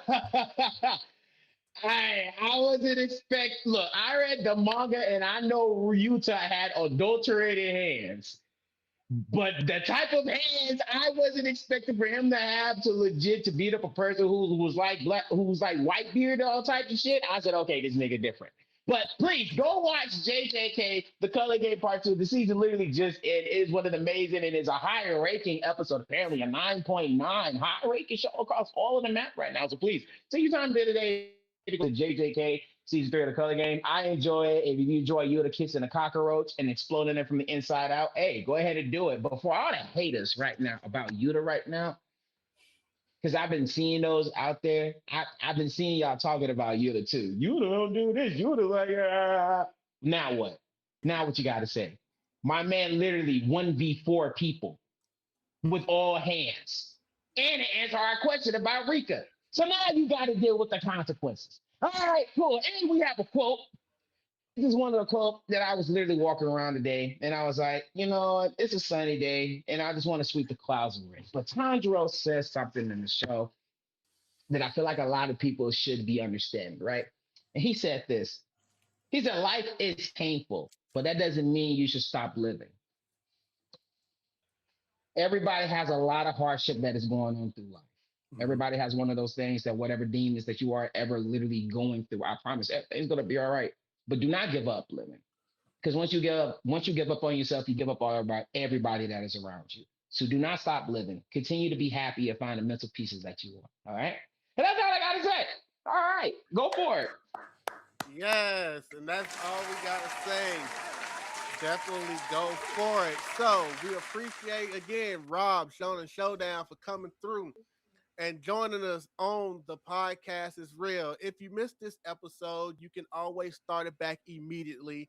If you want to do it when you're out in the car, you know, whether that's Amazon Music, Apple Podcasts, or Spotify, it will be available next Monday on those. But speaking of those three platforms, this past week's podcast went up on all those platforms this morning, and actually cut and chopped up with all the silent stuff out the way because we had some technical difficulties. So you can actually go listen to that one right now, and it's a lot more streamlined than it was at the time.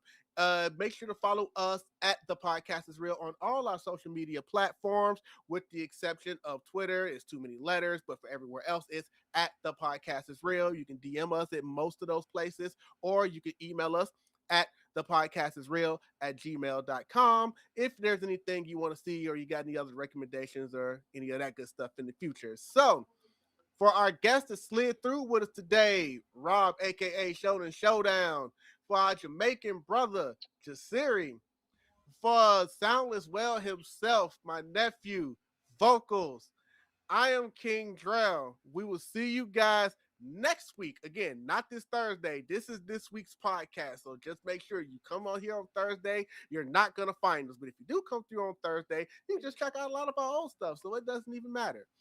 You know what I'm saying? So until then, just remember, Mount Rushmore might be tough, but the podcast is real. And apparently so is Silver the Hedgehog. We'll see you guys next week. Salute! Yes, sir. Yeah.